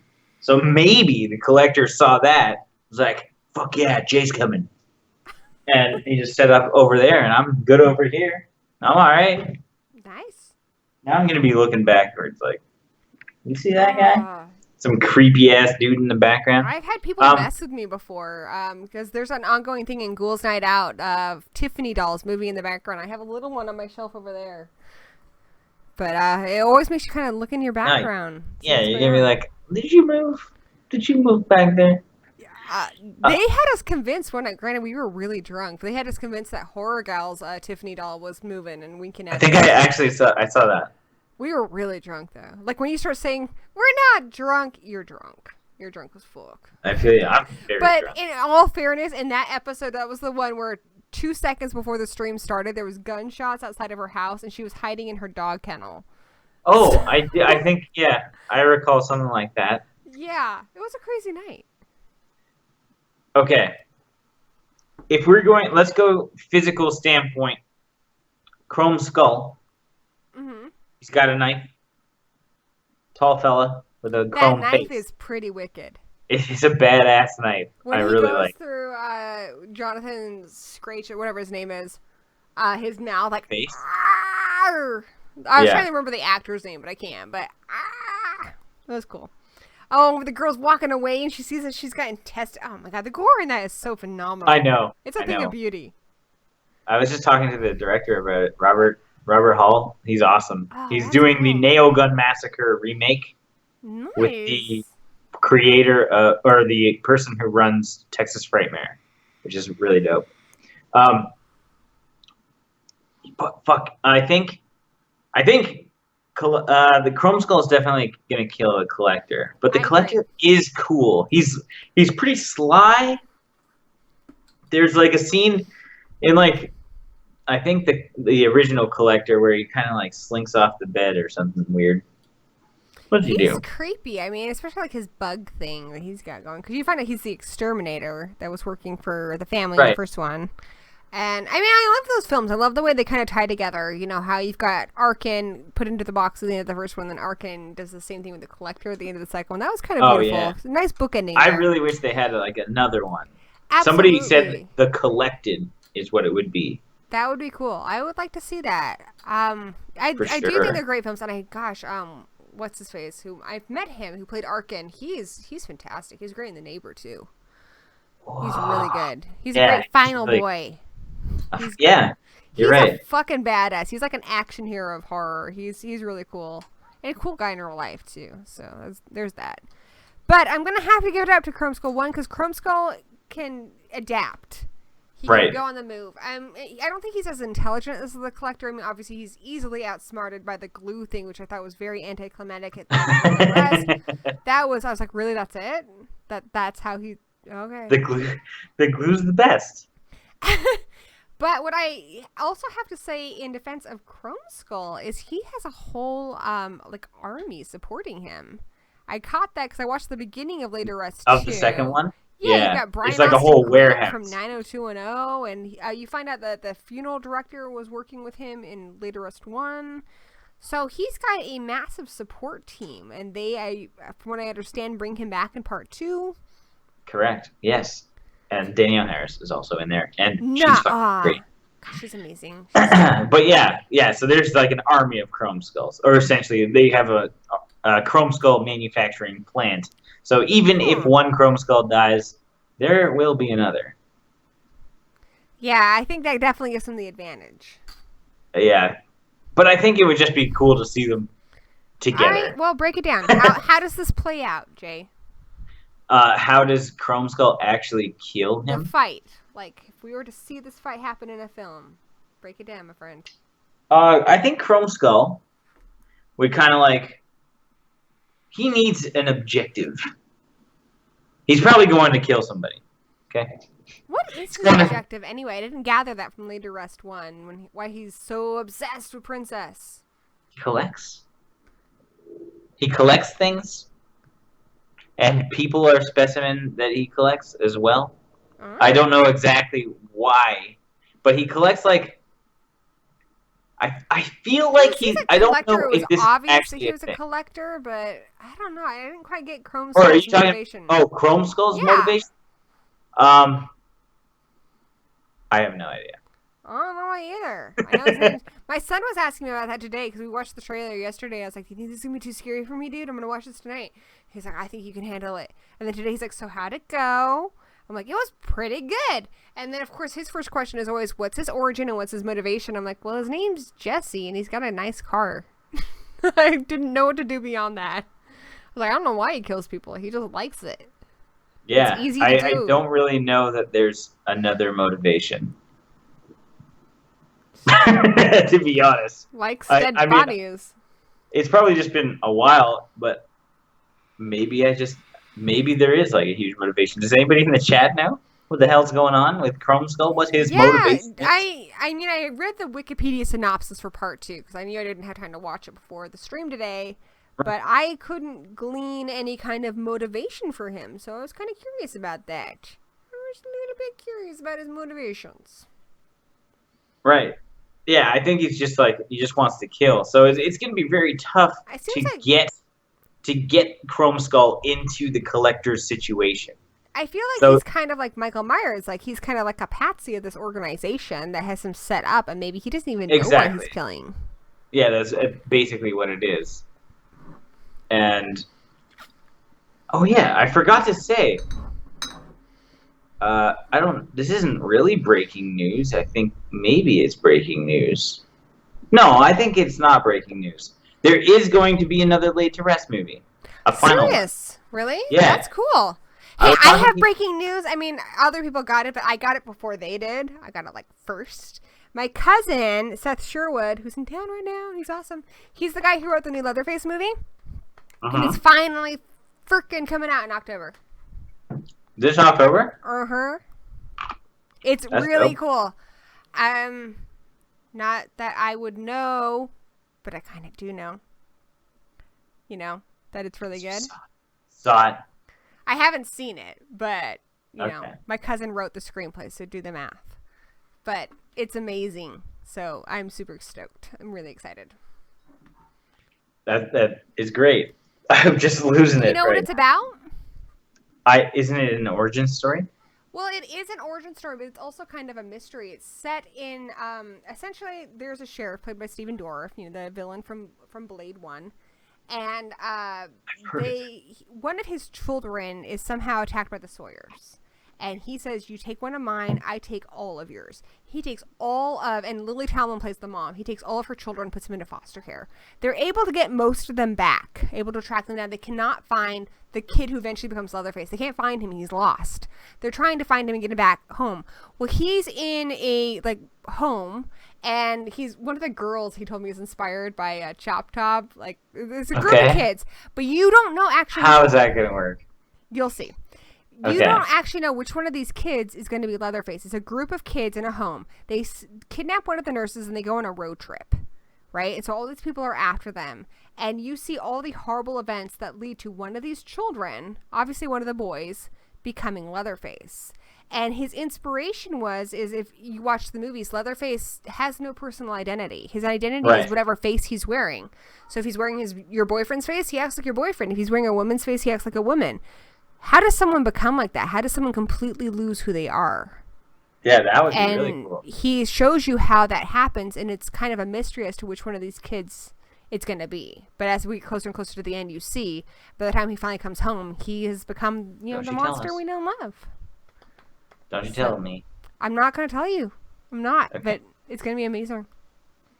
Cool. Super cool. I'm pretty stoked about that. Granted, he told me he worked on the Day of the Dead remake, and the digital one, the new one that's coming out. There's a new one, and he said it's complete and utter shit. So don't watch that one.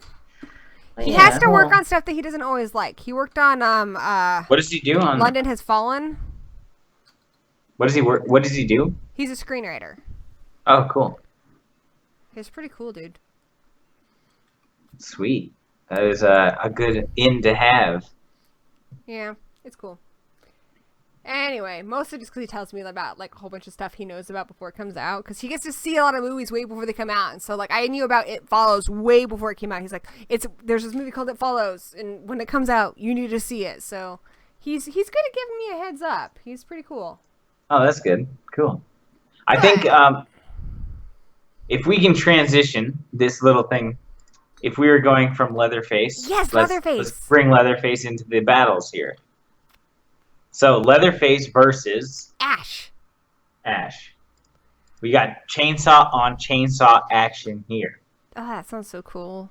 I have to scary. confess, I And have the painful. biggest crush on Leatherface, like the biggest. Only in like the remakes is he like kind of messed up, but honestly, I feel like, you know how some people like they could have had a chance if they weren't raised by horrible people. He seems like a good guy. You know, he loves his family. He would have been a great catch. I mean, there's other people who are just like, you know, dickheads that could also be great people that aren't murdering people. Yeah, I mean, I don't know. Were you ever like a kid? I don't know about you, but I got bullied a lot. I was a kid. I was a kid once, yeah. Well, a kid who got bullied. And Uh-huh. I'm the oldest, and so I always stuck up for my little brothers, but I always thought it'd be cool to have like an older brother, somebody who would stick up for me. And so I always thought Leatherface like would be the coolest. Like, can you imagine if he was like your older brother? Like, someone messes with you and they think you're just a stupid punk kid, and then all of a sudden, or if he was your cousin, then you could just say, "Go get him, cuz." I know. Oh, I just adore him so much. I love Leatherface. I'm not sure that I would have relations with him. I totally would. That's weird. But he's got lots of. Mostly, I'd want him to be like my older brother, though. But I mean, if I had to marry a slasher, I'd pick him. He would be the one. Yeah. Leslie Burton's cool too. He's got chops. I guess he could look like anyone. He cuts off Matthew McConaughey's face, puts it on, and there you go. Have fun. If you had to pick any killer, that's different. But of slashers, any killer would have to be Chris Sarandon, Fright Night, because hot damn. All right, I'm not gay or anything, for the record. But you know he's hot, but right? Who? I would probably go with fucking what's his name? Skeet Ulrich. Taking in out Scream. movie, Got it. dude. Yeah. Blah, blah, Yeah, I know. He didn't last very long. Have you ever heard? Okay, I actually have a horror. I should just make this a horror hypothesis episode. Have you ever heard my theory about Scream? That Stu was actually the mastermind. No. So originally, with if you watch the Scream movies, Stu is in the background in the Stab-a-thon in Part 4 and at the Stab premiere in Part 2. He's also at a party in Part 2. He's not in Part 3, but that's because originally Stu was supposed to be the killer in Part 3. In Part 3, you were supposed to find out that Stu is masterminding a whole new slew of killings from prison, which means that Stu survived. Originally, they were always going to reveal that Stu survived. So much so that they had to buy Matthew Lillard out of his contract for Scream 3 when they decided to change it. Now, here's the other thing that supports that. The first person that's killed, and it's the goriest killing in Scream, is Casey Becker, who was the girl that left Stu for Steve, right? Right. One of the other victims is Tatum, his current girlfriend. And even right before he tries to kill Sydney, he says, "I always had a thing for you, Sid." Which means he's like one of those guys who like gets his sexual urges confused with his murderous urges.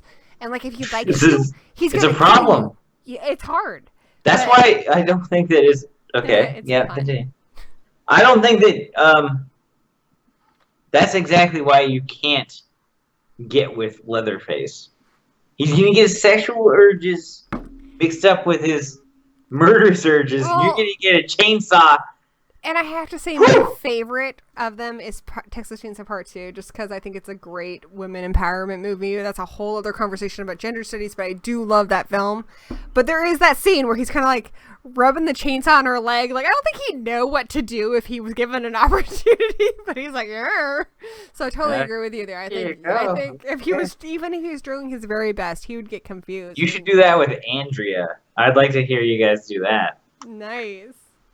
You know Andrea Batcave? Yeah, Andrea Subasati. She's been on my show a couple times. Oh. On Ghouls Night Out. I know, I saw her last week. we played yeah. Would You Rather a lot. It was fun. Uh-oh. Oh, it's cool. She's fun. She's good peoples. Smash her pass. And she talked about you too. Leatherface. So if you want to hear J. Bond gossip, it's all on Ghouls Night Out. What do you mean, J. Bond gossip? I don't know. You have to watch the episode. No, I'm not gonna make you do that. No, I don't remember how it came a conversation. She talked about how she met you once, and I think I mentioned that I had a stream with you coming up. And I'm like, Oh yeah, I live near her. Yeah, and she's like, yeah, he's cool. He likes to get his drink on. I'm like, yeah, dude, I know. It's gonna be cool. I almost broke her entire living room once. No, serious? She said I you liked to party. got drunk and I fell into she had a big rack of movies or something, and a bunch of collectibles, and I almost knocked the whole damn thing over, and her and her boyfriend and another friend had to catch it. Oh, Audrey is so cool. It was awesome. You're near horror too, aren't you? I'm close to her. I've never met her. We're gonna meet. I don't know. It would be cool to meet some other YouTubers. The closest I'm to anybody is 13th Wolfman is in Seattle, and we've almost met a lot because we've planned for him to go to Crypticon with us, but that just didn't work out. And Guru and Jack are in California, and we keep trying to get them to come up here and visit us. I'd love to hang out with everybody. Everybody that we've met. I met Jen, Jen in chat. Oh, yeah? We hung out at Texas Frightmare. We hung out. So cool. It was great. Dude, I would be cool if we met. That'd be awesome. We'd hang out and drink some beers. Emma says, because Emma and I have become quite close through Ghouls Night Out. She should fly out. She says she wants to fly out here, and if she actually does, her and I are getting matching tattoos. We need to make a symbol for Ghouls Night Out or something. Gyno. Is that what it was? Gino. I don't know. Oh, yeah, it's GK. Oh, no, it's G. Oh, you could do Gino. You're an artist. Come up with something. Just get that same girl pin up on you. I like that picture. I've always cheated when I do, because I do freelance web design in my working time, and I always kind of cheat and borrow other things. I don't actually draw anything or have somebody else draw something because I don't draw. Yeah, I don't do that. I do web design. I don't do that. I do web design and writing and all of the freelancing things, but I don't draw. All right, let's bring it back. I know we go off into these tangents. I know, we go tangents. Side note, one more tangent. Leatherface. What do your tattoos say? Because it's distracting me. Voorhees, Myers. That's so cool! Should we do that next? Sure, yeah. That's great. Let's do transition. Ash versus Leatherface. Oh wait, first, yeah. Okay, we got distracted with the Leatherface Venus. You heard his name and you're like, drool. Oh my god, can I show you something really cool? I can't see anything. Have you seen my sexy... Oh, fuck, G! I'll see it in 10 minutes when the stream catches up. I'm going to post it on... You'll see it on the stream, but have you seen Amalia's sexy calendar? Look at this cute little tuchus. I have not actually seen it. I made a video on it if you want to see all the pictures, but she made a sexy slasher male calendar. And yeah, I know. I have to... Right? She's in California. But I have to tell you, follow her on Twitter, follow her on Facebook. Oh my god. I have on Facebook and she Instagram. is doing a women one next year, and it's not going to be like the bullshit ones we have out now where it's women dressed as male icons. It's like Ripley. It's like the gal. I want Erin from Your Next. I hope she does her. She does have, I know, the gal from Audition. She's got some really cool stuff in there, so I'm excited for next year's calendars. We're going to get his and her calendars, Danny and I. How are you doing on beers? I've already finished 2.5 beers. I had 3 beers and 2 Crown and Cokes. Nice. All right, so Ash versus Leatherface. How does this happen? Obviously, Leatherface does not leave home. So Ash, much like he did in the comics with Hack Slash, is traveling around, probably trying to find the Necronomicon because he lost it because he got drunk and did something stupid. Right. He is going through Texas. He happens onto their territory. Boom, fight. That's really all Leatherface would need to be inspired. Okay, they happen on Leatherface's territory in his home base. Mm-hmm. I feel like Ash is going to try and make some one-liners. Mm-hmm. And try and get himself out of the situation. Leatherface doesn't give a fuck about that because he's brutal and ruthless, and he's just gonna go for him. And since he'll have some kind of family members around to wrangle him up, I think he's game over. I think Ash is gonna just get demolished. Yeah, I agree. I mean, he's got the agree. shotgun. He can maybe take out somebody. And I think he would kill most of Leatherface's families. He'd kill most of the Sawyers, but I don't think he would immediately because he wouldn't think that they were that much of a threat. Because he's a pretty nice guy. Like he needs to push needs to come to shove before he even does anything. He's very nice, but he is very cocky. Yeah, he's cocky, very but overconfident. I don't think he'd walk in somewhere that he's used to fighting deadites, and that's like who he's used to killing. He's not used to killing humans. Well, and that's and we've seen that in Ash versus Evil Dead, where when even people who are possessed, he's reluctant to kill them. So right, exactly. They would have to really make a push to kill him before he would be like, "And you're dead." But I still think he'd be able to take out some people before he could technically do it. I don't think he would morally do it. I think you're right. I think because Ash is on a more of a moral high ground and is not willing to go to the levels that Leatherface is, because Leatherface will do anything. His only real no-no is he won't hurt family. But even then, as we saw in 3D, she knows, don't piss off cousin Leatherface, because he will fuck you up. I mean, he wouldn't kill her, but he makes it very clear to her that, he's not a friendly guy. Yeah, exactly. He's not a pet. Yeah. Okay, well, yeah, that's pretty unanimous. I think most people will just say Leatherface is just going to brutalize this guy. I agree. Unfortunately, it feels bad, but he's going to cut the chin right in half, and that's that. Oh, that's so sad. The poor chin. Cut the chin right off. I love how it looks like a little bug. Imagine and then he takes his face and just wears, and he has a giant, he's got the Bruce Campbell chin on him. No. Back that up. So he doesn't cut off the chin. He kills him. He cuts his face and takes his chin.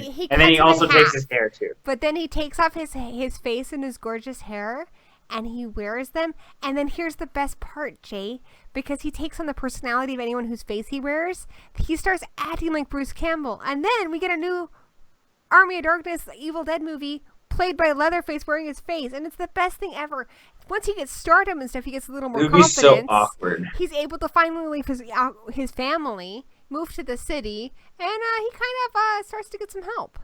You think it would be awkward, though? Yeah. Leatherface hasn't talked for years. And then he's just, trying to make one-liners now. It'd be really awkward. Hey, now I work in a fucking S-Mart. He'd be like, what up? I real to the king, baby. Oh, Cthulhu Chow gave us a donation. So are we going to do the wave? Okay, here we go. I'm going to tell you when to do it. Ready? 1, 2, 3, go. You did it! Oh my gosh. You're fantastic, Jay. Well done. You missed your calling. We need to go to a Mariners game or something. I've never heard of the Mariners, but sure. They're a baseball team in Washington. Jen actually had a fantastic idea of having a horror tube convention. I would go for that. That would be great. I would definitely be in. All of our peeps in one place. That'd be cool. Probably all get our drink on and shit would get crazy. Okay, so what's up? Next is up. We're doing Voorhees versus Michael. Okay, so we're doing it comprehensive. So that includes the cult. That includes zombie, right? Right, it does. Which is going to cause problems, I think. Well, technically, if we want to exclude zombie, it's okay because that's more of a reboot. Because he's reigniting the whole series. So we can exclude that if we want. But the biggest difference is that he's so much bigger. The biggest threat is going to be the Thorn. Is going to be the... Yeah. I think it needs to be more of... Let's take invincibility out of the situation. Okay. In the next Halloween, he's actually not supposed to be invincible at all. Excellent. He's going to be completely immortal. And, that's one thing I just want to say, not meaning to ramble off on another tangent, but in defense of the Friday the 13th remake, I really, really do like that film. But the people who made it, everybody down to the guy who played Jason, Derek Mears, are big Jason Voorhees fanboys. And the first question they asked, which is I think the first question any of us would ask, is, okay, is he immortal? Is he like a zombie? Or is he a guy? They decided he was a regular man. How does that work? I don't think he's not a regular man. He's been I mean, there's times where he was blown they up. decided that he was a guy who's essentially raised himself in the wilderness his whole life, which means he's really good at hunting. He's really good at trapping. He has a system to get around the woods really quickly. They made their in the explanation remake for it. Yeah, I'm talking about the remake. Oh, okay, yes. So, and that's great. I really like that. I do. And so that's my defense for the remake. I think they did a fantastic job. Yeah. Even though it gets shit on all the time. Halloween, I hope they do the same kind of thing. If they're going to make him mortal, that's fine. But I hope these are people who really care about the character and really think about what does that look like. Yeah. Yeah, you're right. Because, like, I know that a lot of people hated on the Friday the 13th remake, but it gave us exactly what we kind of wanted. It gave me exactly what I wanted. Awesome kills. So, I don't know. Booms. It gives you, and likable protagonists. Some kind of reasoning for how he can get from one place to another. That was, I mean, they make unlike the Friday the 13th video game where it's just like, oh, just fucking go from shadow to shadow. It's like, no, it's a series of tunnels, and that's how it happens. Leslie Vernon makes a joke about it, how he runs it, but I could never see Jason doing that, and it made sense to me. Because that's my kind of film theory on the Friday the 13th franchise. I don't think he actually drowned. I think he almost drowned, and his mother was so overcome with guilt that she could not accept the fact that he was alive. And so he comes back, and she thinks he's like a ghost. We know from the first movie that she does hear him speaking to her. Maybe kill him, he legit is. So he's there, and he's like, yeah, do stuff for me, feed me and stuff. And she thinks it's a ghost. She doesn't actually care for him. So he has to learn to care for himself in the woods. He has to learn to hunt. He has to learn how to get around. He builds a series of tunnels. But he does keep an eye on his mama. But he doesn't actually become murderous until somebody kills his mother. And then it's like, you know what? Fuck this shit. I've had it. Let's go. All these goddamn teenagers in my goddamn camp. Right. Also, he's going to be played by Samuel L. Jackson in the next one. We need more Samuel L. Jackson in horror. It just needs to happen. I completely agree. You know what? This is a weird... Okay, let's continue with this, but I got a thing that we should talk about. Do it. Just really quick. We can segue. Why aren't there, like... Aside from Candyman... Why isn't there, like, a black slasher? I have to agree with you. We have our blaxploitation. I was just thinking of that. Like, yeah, we have blaxploitation, and then we have, like, Candyman, who's, like, Blade, the sensitive, dope-ass dude. Which is kind of Marvel Universe kind of horror, but Blade. Oh, yeah, okay. Oh, and if I can go back, remember when I said the Scream guy? Skeet Ulrich? I think I'd actually say, no. Candyman is the lover. He's my man.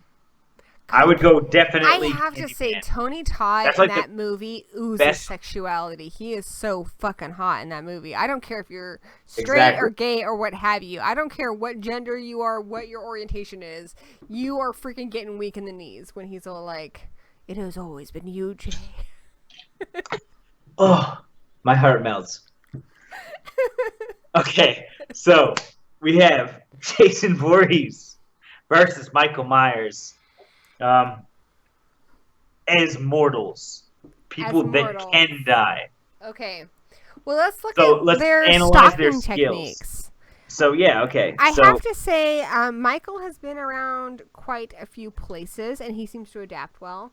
Jason primarily has been in Camp Crystal Lake, with the exception of when he went to space. But even then, I mean, they use Camp Crystal Lake and such in a simulation. Right. So that seems to be an ongoing part of his character, though he did manage well in Manhattan. So, let's see.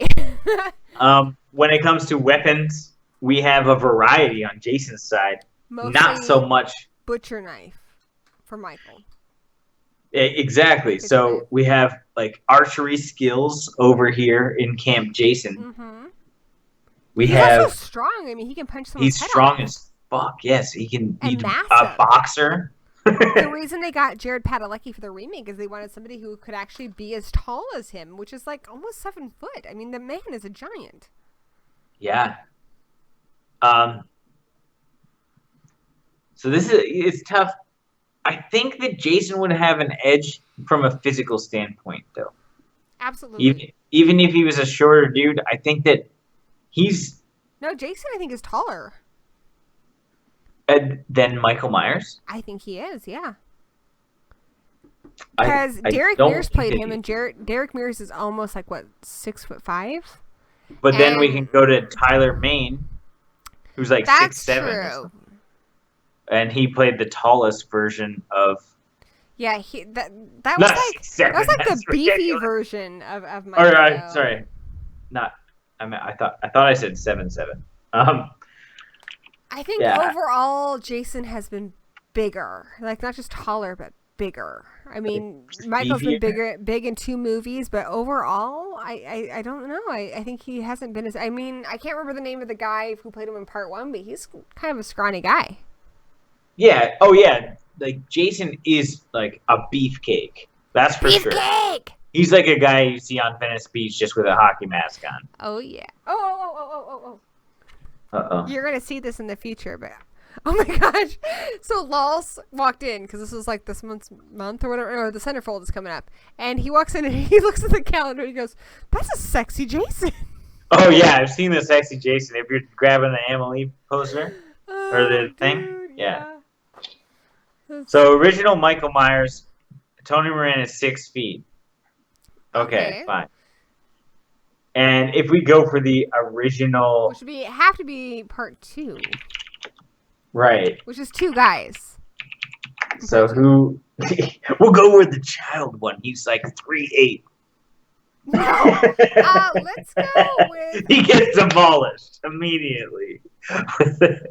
He hasn't learned his archery skills yet. He hasn't learned anything. He gets a knife to the top of his head. Part 3 is where he gets his mask. I think that's where he finally kind of becomes Jason. So let's go with part 3, which I think is Richard Brooker.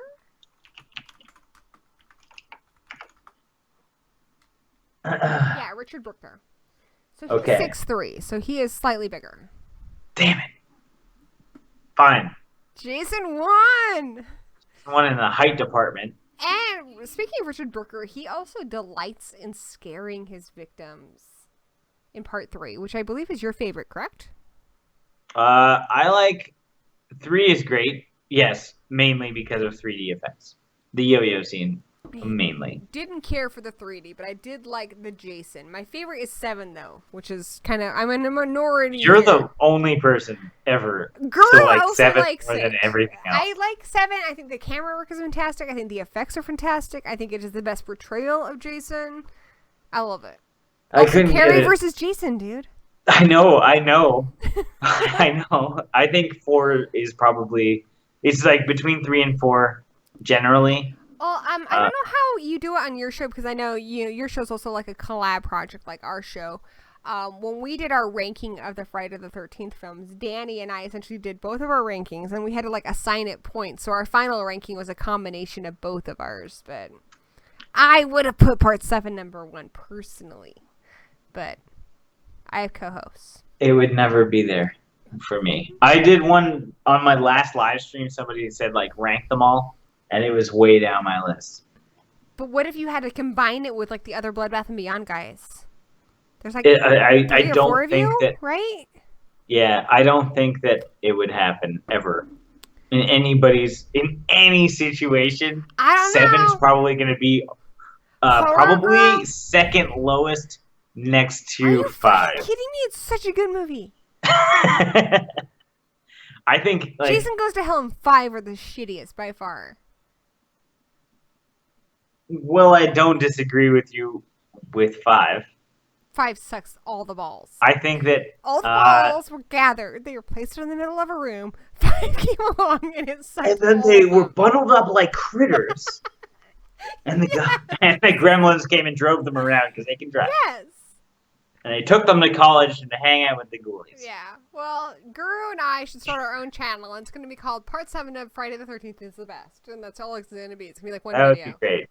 Because people hate on me when I say like Jason Takes Manhattan is a decent movie. It's not one of my favorites, it's but not like my favorite. I have to say I love the scene where he's walking down the street and he kicks the fucking boombox. I fucking love that shit. Why not?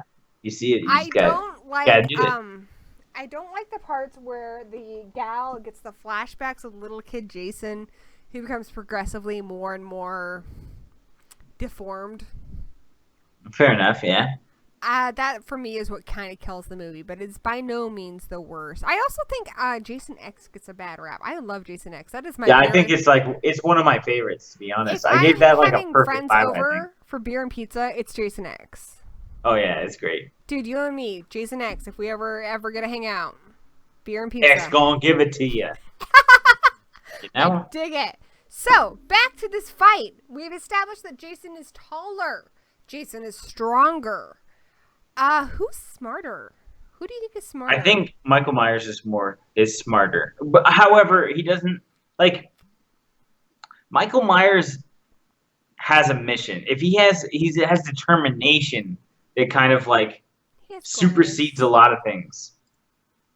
Because he doesn't have to be the smartest dude. I don't think Jason's that smart anyway. I mean, he has up to a grade 4 education. Yeah, I think he is what we would call street smart, but in his case, wood smart. Right. I mean, so obviously he knows his I don't know how to do. I don't know how to do archery or track shit, but he does. Michael, though, he has a very singular driven motivation. He's very hard to deter from that. I mean, there was even the one film, I believe, part 2 of the remakes, where the guy has nursed him back to health, and then he fucking kills him. For what? For Michael Myers? Which one was that? I think it was part 2 of the remakes. The first one? Yeah. It was Danny Trejo. No. There's one where Michael Myers is dead, and this homeless guy nurses him back to health, and he has him for months.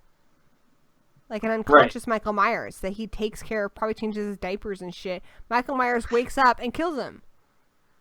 You gotta do what you gotta do. If you got a nature of killing, you gotta kill somebody. Dude, he's like a baller. I think that... This is a tough one. I know. I think that Jason would dominate here. Absolutely, if it's in Crystal Lake. But you know what's strange about Jason? Okay, check this. But what if it was in Haddonfield? Okay. Part 5, the guy nurses him to health and changes his diapers. My God, feeds him Danny. While he's in a coma for a whole year. It's part 5. He went down a little tunnel after 4, washed up down the stream. A homeless man who apparently doesn't know any news about the town above him, couldn't have been more than a mile away, just nurses this homeless person. He's got a parrot. You gotta kill him. I'm sorry, honey, you're right. I was wrong. This is what most of our fights are about. It's what movie is that? Are you kidding? It was part 5. You're sleeping on the couch. Part 5 is so bad. Dr. This is Loomis marriage, is Wile E. Jay. Coyote. He uses a trap to capture him with a big net. And there's these dumb cops, and they have dumb cop music every time they're on camera. It's you gotta have the cool music. Anyways, bye. Bye, it's gonna happen. You can sit here and join me, Close the door. He's just you know what? I'm sick of typing. I need to tell these motherfuckers what's up. Yeah, that's fucking marriage for you, dude. I don't know if you've ever had to sleep on the couch for getting the wrong Michael Myers in the wrong movie, but I'm probably gonna have to tonight. I can assure you, I've never had that issue. I'll never get that wrong again. Showed me. Okay, I need to go make a drink. You should show us you making a drink. What are you making? I can't because the camera's here. You can't bring your items of drink making over there? Oh, I can bring them. Is your ear hurting? It seems like your ear is crushed in your hat, and it looks... Oh, that one? Yeah. I need to be able to hear, outside. Oh, yeah, it does look a lot more bent than I thought. In case of predators? I need to keep an ear out. For predators? That fucking predator. Yeah, you're right. It does look like it's bent up. It looks painful. I've kind of said, I thought eventually it would. It stuck it's always like that. This one is actually tucked in. Weird. I keep my left ear tucked in and this one tucked out, in my hat, my entire life. That's so strange. And let me see if I take this off, if it looks the same. All right. I'm gonna put. I can kind of hear you yelling. Inside things going on. This is how I wear my. Tilted? This is how I wear my hat every day. Have you considered that your ears have grown like that because of how you wear your hat? It sticks out a little bit, but it's not that crazy. I think it just looks weird because of the angle. I was more concerned that it looked like it was uncomfortable for you. Oh no, I don't care. Because like my ears are starting to hurt from wearing fucking. Oh, like earbuds. that when I have the. Yeah. Thing? Oh, that's not a big deal. I'm just gonna go get it. But I don't know. I might I'm switch just my gonna other go headphones get in a it minute. now. All right. Well, I will keep the chat company while you're gone. Hey, chatty chatters in the gory hole. Let's see. How many? 14 of you are watching, huh? Well, so Jay and I are trying to figure out this Michael Myers versus Jason thing. This is a tough call. I think we're both leaning towards Jason, but I want to hear from you guys in the chat. Who do you guys think would win? Yes, Jen, that was Danny's rant, and it was adorable, but I'm probably going to sleep on the couch tonight. That's some bad head, Harry. Hi, Danny. Danny, are we still in love even though I got it wrong? Did you fall out of love with me because I got Michael Myers wrong? God damn it.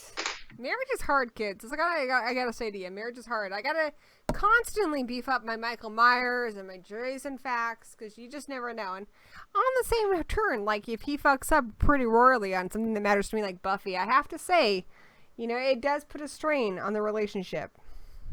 Hey, Jay, what's up, man? Hey, man. I decided to bring my drink utilities over here so I can make a drink for you because you requested it. I appreciate So I'm going to aim this down at my wiener. Hopefully you don't see my wiener. Yeah. Are you wearing pants? Never. Not on live stream. That's what I tell everybody. I'm like, dude, YouTubers don't wear pants. YouTubers don't wear pants. You can't see my drink down here. Have you ever spent like 10 minutes picking out the shirt you're gonna wear for a video, and then you wear pajama pants? No, not one time. Bullshit. What I do when I go to film a video is I walk downstairs and I turn on the camera. You don't care about what shirt you wear? Not often, no. I do. Like, what shirt? I don't really care. What I'm talking about. Like, most of my shirts, like, the luxury of where I work, I can wear this shit to work. That's so cool. when I come home from work, I'm still wearing things. Well, I work from home, so I wear what I want to wear. But I remember once, one of the first Ghouls Night Out, my best friend's like, "What are you gonna wear?" Like the total girl question. And I was like, I don't know what I'm gonna probably pick out a cool T-shirt, and then I don't know. Who cares beyond that? I've never chosen a certain item to wear. Danny will sometimes have a stack of shirts because he plans on doing more than one video. Crown Royale is good stuff, dude. Yeah, man. I drink it exclusively, pretty much, as far as liquor is concerned. Dude, do you see my 3 empties of your home country's beer? No, I haven't seen one thing that you have. Ah, this is so annoying. I wish I could fix it. I had it originally, dude. I had it. Street trash is ridiculous, Danny. Street trash. I have not seen that yet. It's bananas. Jay. Sorry to like get too excited, but so in my life as a horror YouTuber, which has only been going on a couple of years, but there's one thing I'm particularly proud of. On Letterboxd, I made a list of every single movie that had a penectomy in it. And I've got like 22 films. You should check this shit out. What is that? Okay, so castration. Dick removal? Yes, because castration is when you get your testicles removed. But a penectomy is when your penis is cut off. And I found 21 films. Without balls, dude. Okay. Do you got Antichrist on there? I do, actually. But I think it wasn't removed, was it? Was it just pounded to death? That's a good question. I actually don't think I have Antichrist on there because I think she just beat it. I think she hit it with a nail. But I don't think she actually ripped it off. It has to be bitten off, cut off, snipped off, some kind of off. It has to be removed. I also have a list of body parts that have started to kill people. Mostly hands. Mostly hands do that. Mostly. And vaginas. And vaginas. And I think my favorite is, even though I'm not crazy about the film, I do love the scene in Beyond Reanimator when the reanimated penis fights the rat. That's hilarious. Can't hate on it. Can't hate on it. The whole movie could have just been that, because the rest of the movie was kind of balls. But yeah, Hostel 2 is on there, guys. Come on, dude.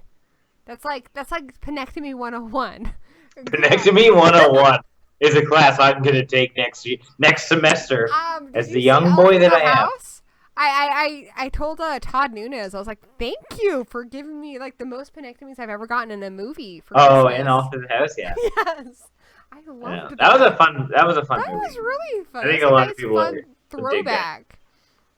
Yeah, I was like, dude, thank you so much. It was like my Christmas present this year. I greatly enjoyed All Through the House. I don't think it got enough play. I think that I'll probably make like a top 10 list closer to and heavily promote that one because like that's a good indie. Like, I did a review of it that he shared around a bit. That was, I don't know, I talked about dongs a lot. I don't know. If you ever want to collab, Jay, and do like a top 10 penectomies, call me. I'm fucking for it. Let's do it. Serious? Dude, that'd be we'll do top 10 penectomies in horror movies. Oh, dude, that'd be fun. Yeah, I'm good with that. All right, let's make it happen, dude. Gory is the perpetuator. I have to say, like, when it you made me do this one. I gotta tell you guys, there's not a lot of things that I would brag that I have the niche in horror, but when it comes to penectomies, I do feel like I'm your ghoul for the expert in penectomies. Okay.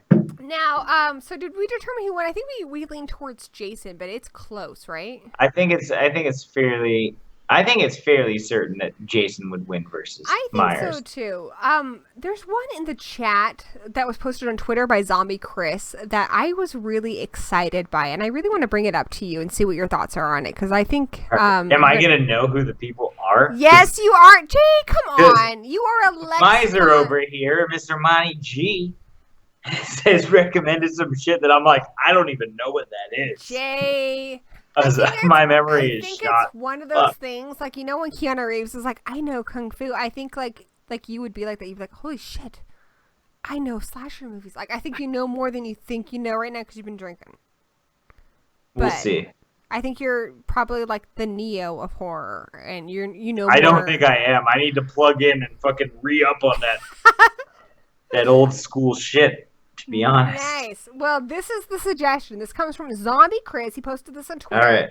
And it's really exciting. It is the duo who played Ghostface in Scream Part 1. Yes, I'm giving you spoilers. It came out in the fucking 90s. I make no apologies. So that would be... I love them both, so that's great. Absolutely. It would be Stu and Billy from Part 1 versus Billy's mom and Mickey in Part 2. Mickey, yeah. I'm so proud of myself that I remembered that after 3 years. I think it's kind of a no contest, to be honest. A little trivia. Originally, the killer in Part 2 was supposed to be Gale Weathers, and the script got leaked, and so they completely had to change it last minute because they didn't want anyone to know the ending. Which is why there's a joke in Part 3 about Gale being the killer. I think that would have been a cooler movie. I think I like Gale as just kind of like an outsider, to be honest. Who's like really into it also. Were you annoyed though in Part 4 when it felt like you knew for a fact that nothing was going to happen to Sydney, Gale, or Dewey? No. Because I like the characters. I mean, I like them too, and I guess I would have been upset because I was upset when they killed Randy because I thought he was the audience placement character. But I also don't like feeling too safe. I wanted to at least be worried that they were in danger, and I never felt like the movie would have big enough balls to really kill them off because they've almost killed off Dewey so many times. Yeah, right. Okay, let's break down this stuff. So, who's got the biggest motivation? So we have Mickey. Let's start on the outsiders. You got Mickey it, dude. Doesn't have a lot of motivation. He's basically been drafted in, right? Which is negligible. Like, look, everybody wants to be famous. Fuck off. Yeah, but what do they want to be famous for? I want to be famous for, like... murdering somebody. No, I want to be famous for, like, girl who knows the most about dongs and penectomies. Yes, penectomies. Can't wait. Are you seriously going to do that list then with we me? have... Because that'd be the best. What? Are you seriously going to do that list with me? Yeah, I'm cool with that. Let's do it. Shay, you're the coolest. 100%. You need to make sure I remember, though. 'Cause I will message you when you are less drunk and be like, remember we agreed on penectomies, dude. For it. Okay, then we have Billy Loomis's mom. So, Sydney's mom. Do you say mum in You think- Canada? I'm saying mum, but Mum? it's mom. I don't know why I was saying it like that. I've never said it that way in my I life. call my mum, but I'm from England. But Are you actually? I moved here when I was 10 from Ipswich okay. in England. Oh.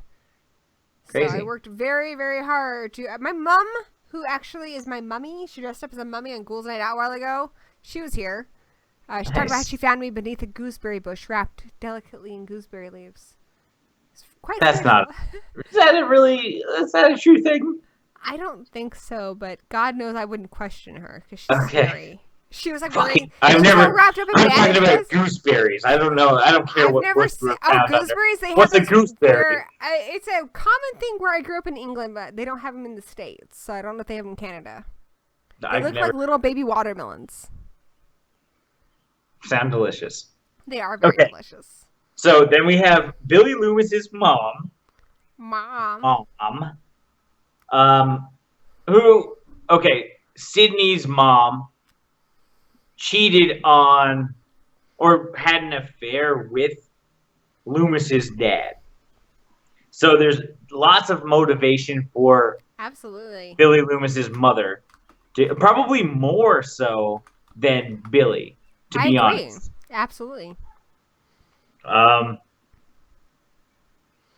Stu, how I does he think roll into Stu this has his own motivation. I think he is, like I said, I think He, he's like, smarter wants than to he be- seems. as well, right? I think Stu has a thing where he mixes sex with murder, and he Oh, yeah, feels the you're- desire to kill anybody he's attracted to. But that is my personal gore in the movie theory, horror hypothesis. Right. So, okay. So him and Mickey are almost like isolated in their own sense. They're out for their own self. Absolutely, I agree that they have their own particular selfish motivations. Like it could be anybody for both of them. I think Right, that so we Stu can has almost- to be people he's either had relations with or that he's attracted to. Right, think but he like gets- I mean, to an extent, like Mickey, it doesn't matter 100%. We know that Yeah. he's like off the table as far as it could have been anybody. Mm-hmm. Stu, okay, it had to be. It could have been any Here's the lover thing or about somebody that he Stu likes. that I think is really cool, and I remember when I saw it for the first time when I was in high Are school. you going off on another tangent again? I am not. This actually wraps directly to what we're Okay. talking to, Senior J. So, Thanks for continuing to call me Senor, even though this is the first time. I'd like it to continue. alrighty, I'll make it a thing, dude. If you help Stoop sketch on. Anyhow, one of the things I remember when I first watched Scream, I felt like, yes, they were hammering it really hard, like they wanted Billy to be clearly, you to think he's the killer, but make you think that. I'm getting hard right now. But Talking about Billy is hammered hard. But Also, they wanted to make hold it on. so obvious that you Stoops? doubted it. I gotta introduce this. You know, you're trying to make Stoops a thing? Stoops is a thing. Here's Gretchen for you. Ah, that's Stop making fetch a thing. It's Oh my not God. gonna happen. I have to tell you, my favorite. Now I'm rambling. My favorite horror movie shirt. It has Pinhead, Michael Myers, who looks like some kind of jock, and gosh, who else? I can't remember. Ghostface, and they're all sitting at a table wearing pink. And Freddy Krueger's there holding his tray, and Pinhead says, "On Wednesdays we Can't wear sit- pink." Oh, nice. It's the best. You can't sit with us. I have an amazing collection of shirts. So does my husband. I would like to see them one day. Today is not because They're I can't. in all of our videos, so you'd have to watch a lot of Right. horror addicts, but yeah, they're there. Oh my gosh, Danny though, he's pretty I don't good. watch that garbage. I know, right? That'd be like slumming it. Okay, continue. You Okay, need to stay on track. I know, right? But we've been drinking so much that we're like, you can't see the stupid face I'm making, but it's pretty stupid. Okay, so I agree with you. We need to kind of cut Billy and Stu out of the equation because they're kind of like the wild cards. They're kind of in it for themselves. However, Billy, one of the things that I was kind of trying to get to that I saw in the first movie that made me, the thing that made me really think that he could have been the killer is he knew a lot about horror movies. He speckles information about horror movies throughout the film. He talks about The Exorcist. Even before he reveals that he's the killer. And because the killer is clearly infatuated with horror movies, I remember when I was in high school and I saw that in the theater, I was like, this guy loves horror. And so I was thinking about like him, I was thinking about Randy, but clearly it seemed like he had more motivations. And so he was like who I leaned toward, even though they made it very like confusing in regards to him. Right. But his love of horror movies is actually one of his strengths. He knows a lot of manipulation tactics that he's learned from horror, how to divert people away from him. He also knows how to, fake blood and shit. So I think he would get a leg up on his mother. Now, I do give her props for being able to, pull off pretending to be like a fledgling cub reporter and such. But even then, I don't think it got her very far. I mean, Gail found her mostly annoying. So Stu was able to bone the final girl. That's I don't know. I think even he was surprised. Like, his face in that scene is like, what, really? She's going to put out? What the fuck? I was just going to kill her. But so, that's cool. Okay, so he has a leg up. I'm going to give it to the original duo. Also, as we were supposed to eventually see, Stu is a lot smarter than he appears. Like I said, the goriest kill is Casey Becker in Scream 1, and I think that's a lot to do with Stu. Stu, if you look at it, you can kind of figure out who was actually in the Ghostface costume at the time. Stu was in the costume when Casey Becker was killed. He was the one who did it. So I think that means he's a little more brutal. So I guess so. Him teamed up with Billy makes them a more formidable team. You've thought about this before. I actually just pulled that out of my bunghole. Okay. You sound like you're from MTV. Serial? What was his name? From Beavis? Yeah, Beavis. My husband does a great Beavis impression. Oh my gosh, you want to hear like a weird, stupid, random, rambling story? How I got an American accent, because I had an English accent when I moved to America when I was 10. My father watched marathons of Beavis and Butthead, and that is how I got it, watching Beavis and Butthead. I have been to the tip of the mountain, and it was good. So Beavis and Butthead is educational. Well, yeah, I guess so, to an extent. So yeah, I think that, based on your knowledge of Stu, and I don't know, this is tough. I guess, probably two young dudes versus an older lady and a young dude. And Jackie. So I think that it's going to happen, I agree. I think we figured this one out. Now, I don't know how this is going to play out, because I think Billy would have a hard time killing his mom.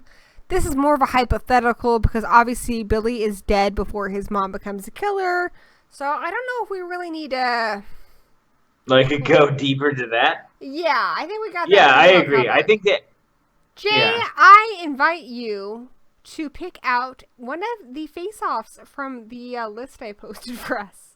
Oh my god. Actually, it's not an easy list to fucking decipher. Do you want to take over for a sec? Because I need to go to the little Gory's room for a second. Sure. Okay.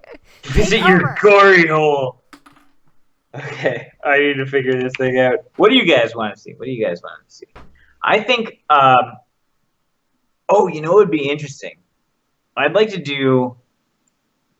We haven't done something like this because we're talking about, like, horror icons, but what about the Universal Monsters? Like, what Universal Monster battle would you like to see? Because I think that would be a cool one to talk about.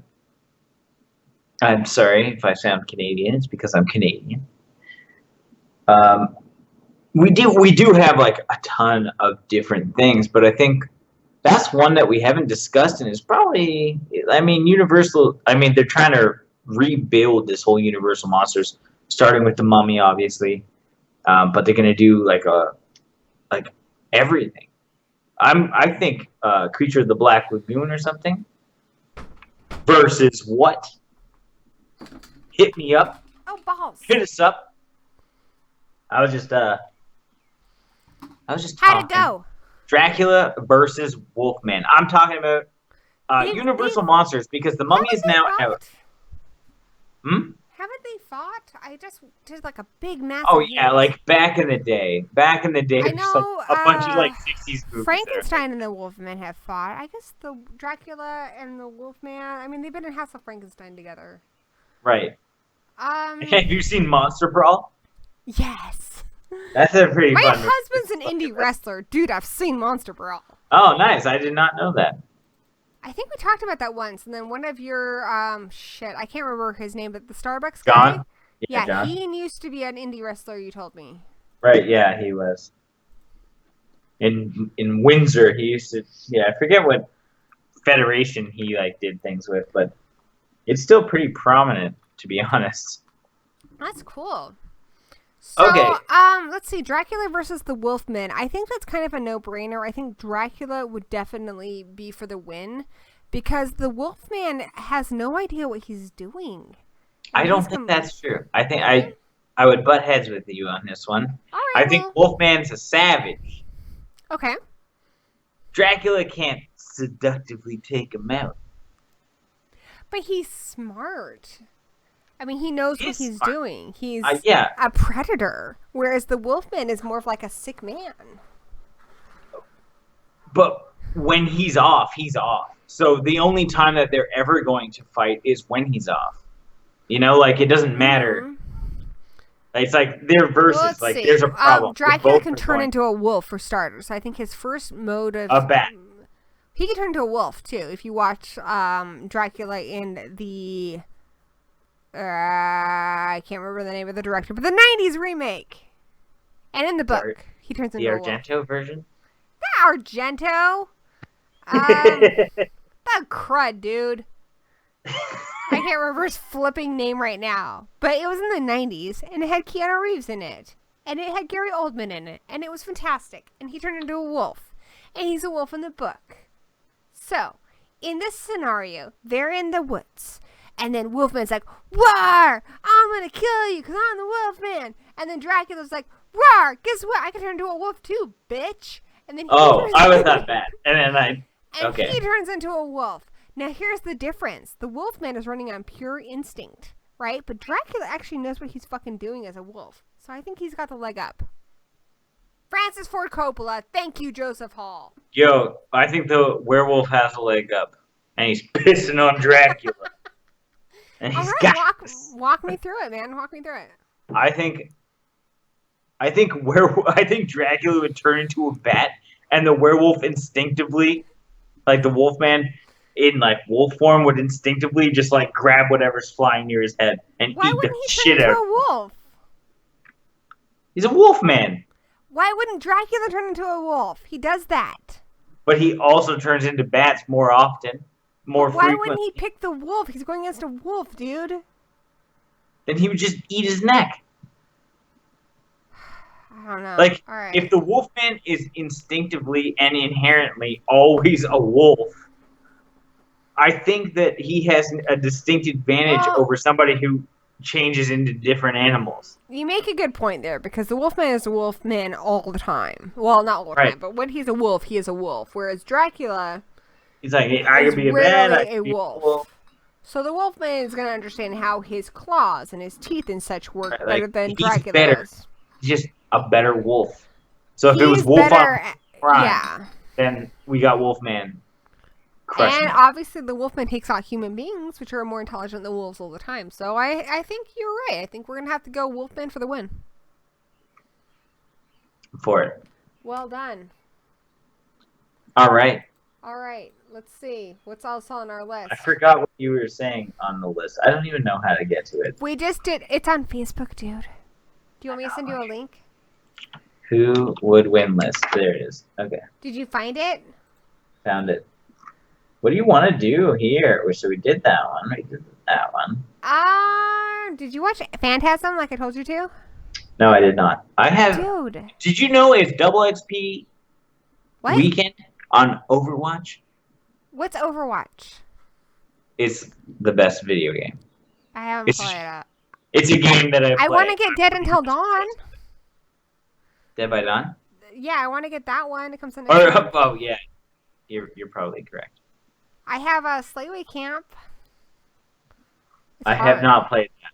I keep seeing all the ads all over the place. It's good. I've done a couple Let's Plays. Lols is pretty good at it. So is Danny. I suck at puzzles. I'll have to watch that, actually.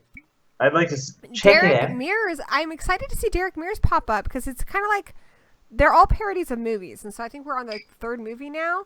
But apparently Derek Mears is the voice of one of the victims at some point. It's a girl. So I'm looking forward to that. Here's one. And I remember you saying that you couldn't do this, but I think you can do this. It's Christine versus the Green Goblin truck from Maximum Overdrive. Okay. Fine. Can you do it? You can do it. I probably can't. You need to re-up my knowledge. All right. I'm going to walk you through this, yo. So Christine, and we're combining mythology here from the book and the movie. Christine, there was a man who had this car, and it's implied in the book that he is possessing Christine. Christine essentially manipulates the current owner, and she's greatly attached to him. So anybody who gets in his way or gets in her way is going fucking down. Christine's got a lot of personality, but Christine is essentially a car possessed by a spirit, much like the car from the movie The Car. Whereas the Green Goblin truck is actually not sentient in itself. It's a fucking truck. What happens in Maximum Overdrive is there is a comet that makes all of the gadgets and electronics on Earth go haywire. So steamrollers, soda machines, ATMs tell you to fuck off, everything. And they're not just haywire, but for some reason they're really fucking angry. Like the ATM tells Stephen King to fuck off, and that's mean. One of the things I liked about Max and Overdrive and what Danny liked when we were kids was that movie was not afraid to kill off kids. Like it had some pretty big cojones. But I'm going to have to say, because Christine is sentient, I mean, it's implied that she has the spirit of this dude in her. Christine for the win. And more drive, so to speak. I see what you did there. Oh! Well done, sir. Okay. Senior I don't fucking J. know. However, yeah, that's a problem. Like, you can talk about what's driving the two things, but if these two vehicles collide physically, we got problemos. Physically, the Green Goblin truck is bigger. Right.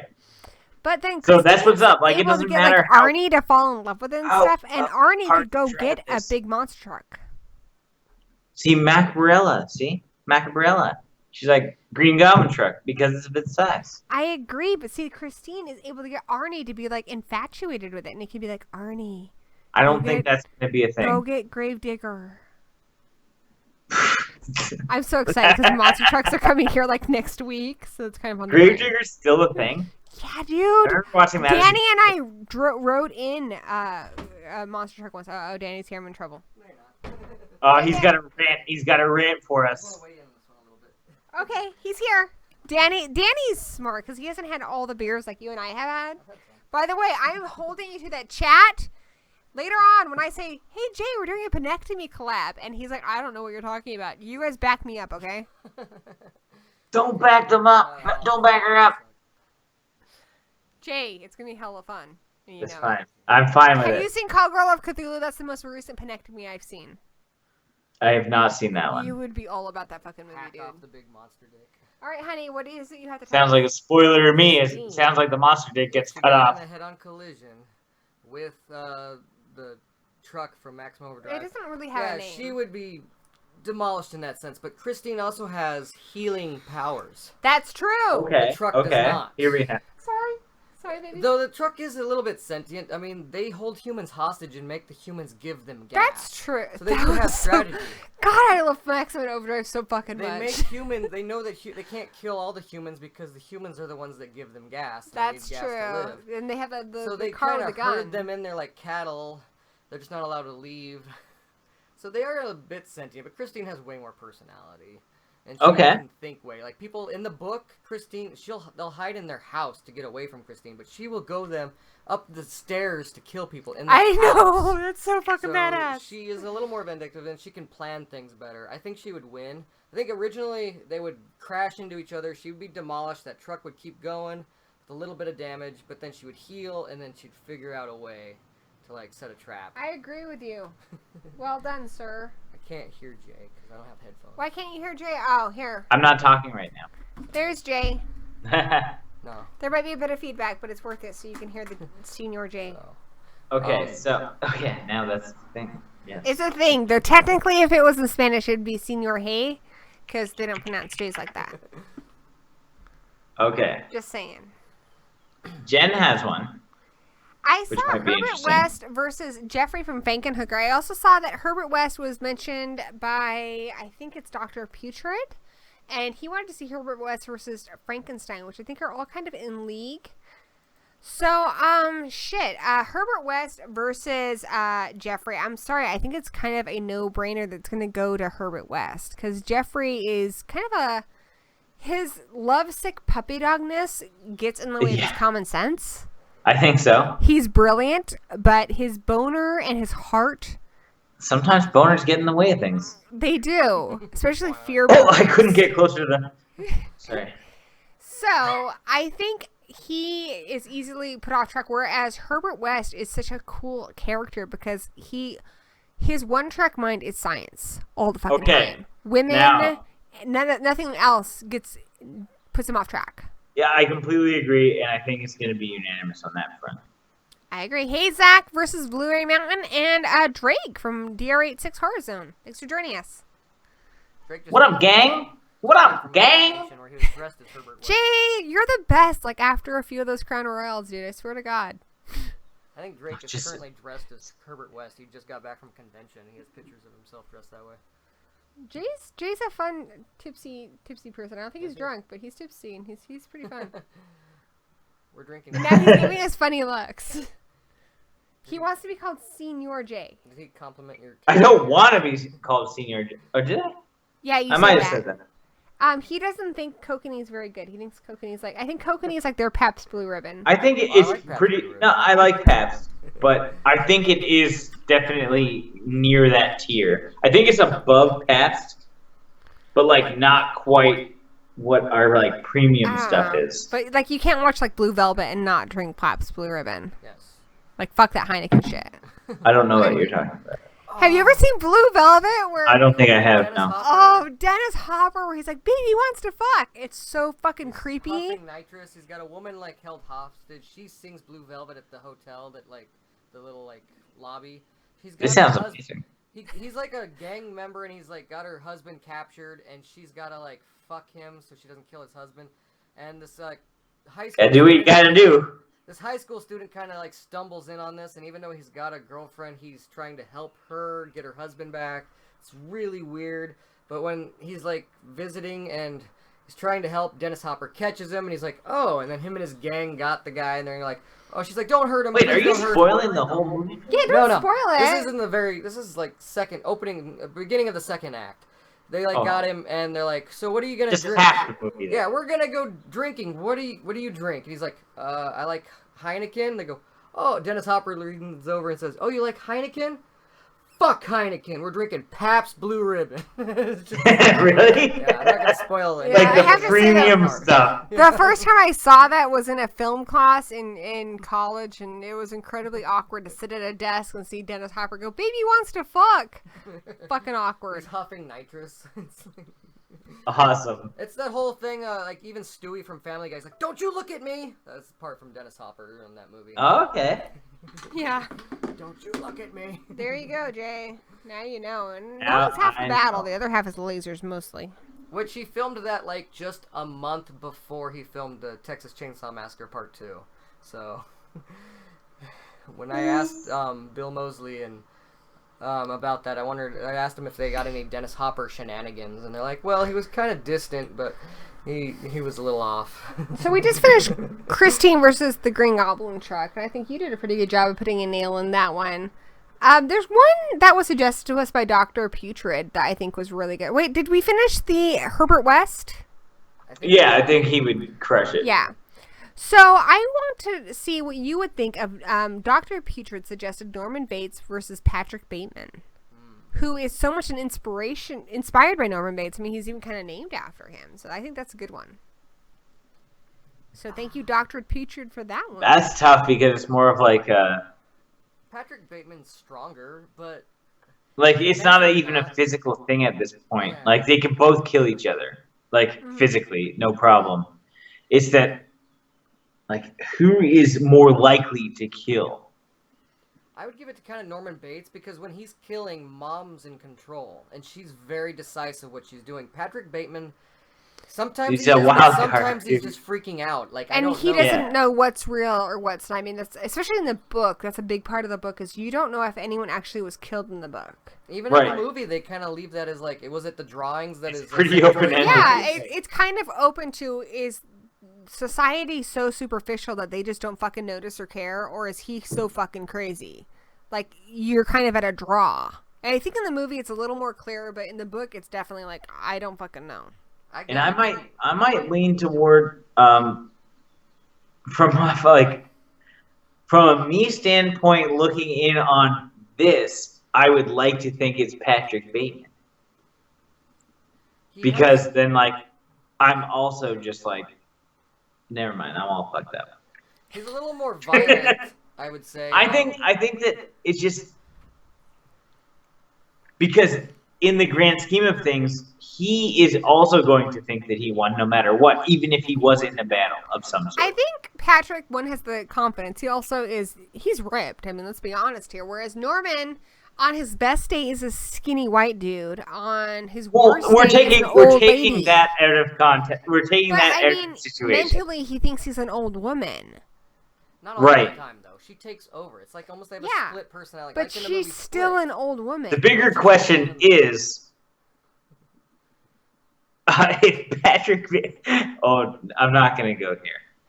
Never mind. I could see it playing out two different ways. I could see Bateman winning because, like, just colliding, and he's a little more violent and a little more unpredictable. But that's Right. if he catches Norman at a more normal time. Well, here's the thing. Bateman also Right, like knows, if they're just having coffee together. What Bateman happened? knows what he is. He knows he's fucked up. Norman has no fucking idea. Norman thinks that he is a nice boy next door. I And don't think it's when- Bateman gets it either. I know, but he is able to have sexual relationships and stuff, and he knows there's something wrong with him because there are parts where he asks people about people he's killed, and he's like, he knows it's fucked up that they're not either freaking out or even freaked out that he's asking the question. Like, But you're nobody never seems to- certain if it's for real. That's true, but he's always constantly pushing buttons with people socially, and I'm sure at least one of them is real. I mean, even Norm, though, he's killed an old lady, which was Norm? We're on the term of Norm with him? Norman Bates. You know, my boy Norm there. Yeah, my homie. He's even Reminds me of technically, he killed his own mom because when she revealed who his real mom was, it was actually what he thought was his aunt. It's like in part 2, but she explains to him that she's really his mom and she gave him away to her older sister. And when he just snaps, but without losing his cool, he beats the back of her head with a shovel while she's telling him this. And he's like, no, you're not my mom. I know who my mom is. See I'm ya. going Peace to out. go Patrick, but what do you think, Jay? I think it's definitely. I don't know. Danny raises some good points, but I think Patrick, to be honest, maybe I'm completely like left field to be. Like I think that it might be Patrick thinks he won. I think Patrick will think he won either way. Maybe they're so Either crazy way, that either one of them would that's think it. they won. He could be lying on the floor dying, but in his head, he just won. He's just showing somebody Which a business means card. you can never really fight him. The only way I would see, like if he goes off on Norman Bates in a normal setting, he would win, I think. But Yeah, if he's not physically. But I could also see the very scenario of Patrick Bateman rents the hotel room. He's got the 2 chicks in there. He's having his sex with them. He's getting peeked on by Norman Bates. I love it when you say sex, you actually gyrate with your hips on. He's doing Having his thing, the he's sex. flexing the muscles, looking at the Don't camera. just look at it, eat it. Yeah, he's doing all that. Mom breaks in. She starts stabbing him. And I could see Norman Bates winning too, though. It just depends. Yeah, you're if right. Mom I catches think Patrick Bateman off guard, she could win. you're I on think they're something. both It's fucking more crazy, likely. and it's a wild card situation. It is. It's more likely that Bateman would be in the Bates Motel, like fucking some hookers, And then not knowing. and then returning videotapes after, or so he thinks. Yeah. And then he gets murdered by. Oh, speaking of which, Okay. So it's a circumstance. random on that. little plug here, but if you guys missed our serial killer shop unboxing, they have some fantastic American Psycho items. Like, Oh yeah, I this. saw that shirt. I have to return some videotapes, so that was pretty cool. But I now want if that. it's Patrick Bateman naked wielding a chainsaw, running at Mom wielding a knife, I think Bateman will win. It just depends on the situation. You It's know? a wild because card Mom will look at situation. that It can song go like- either way. Oh shit, that's a dick, man. Horror Miser Monty G, who is actually in our chat right now, he posted on Twitter Freddy versus Chucky, and what's interesting about that is it got quite a few people like asking questions. Terror Triple was like wanted to know if they would be in Chucky's dreams, and if they were in Chucky's dreams, would Chucky be a doll or would he be the man, Charles Lee He'd Ray? probably be the. I would bet that he would be the man. So then who would win? Because in my dreams, I'm what I want to be, right? Like, What are that's you in what- your dreams? Are you a leprechaun? probably exactly who I am. A that's baller cool. as fuck. But I mean, you love the leprechaun, so I just thought that might be like the epitome of coolness for you. If I was the leprechaun, that would be awful. I don't want to be that. But you I don't want want the to be leprechaun. a leprechaun. Do Yeah, you want to hang out with a leprechaun? I'd hang out with him. I wouldn't take any of his gold, but I'd go to the casino with him. That's cool. So what Probably would be hang- like the yeah, we'd hang epitome out. of like the coolest night for you? What's my night looking like? Probably a party bus. We have a party bus with a bunch of people that I know. Probably friends. Some that I don't know that I'll get to know later that are hot chicks. I'll help you find hot chicks if you let me come. Wait, what? Excuse I me? want to go on the bus. Me and Danny like, I will wingman excuse him. my headphones are falling off my goddamn Not head. come. If I'm out on the party bus and you can come too, we will wingman him and help him find hot chicks. Alright. We're good at finding hot chicks. I can find hot Waldo, chicks. there they are. Hot Yeah. It just comes There's a hot naturally chick. being a YouTube celebrity. Horror movies is pretty easy. Like they have them all over the place. So Mm-hmm. except for Misery, I couldn't find one in that movie. I think that's why it's called Misery. Oh, Danny. He's That's a why you running got guy.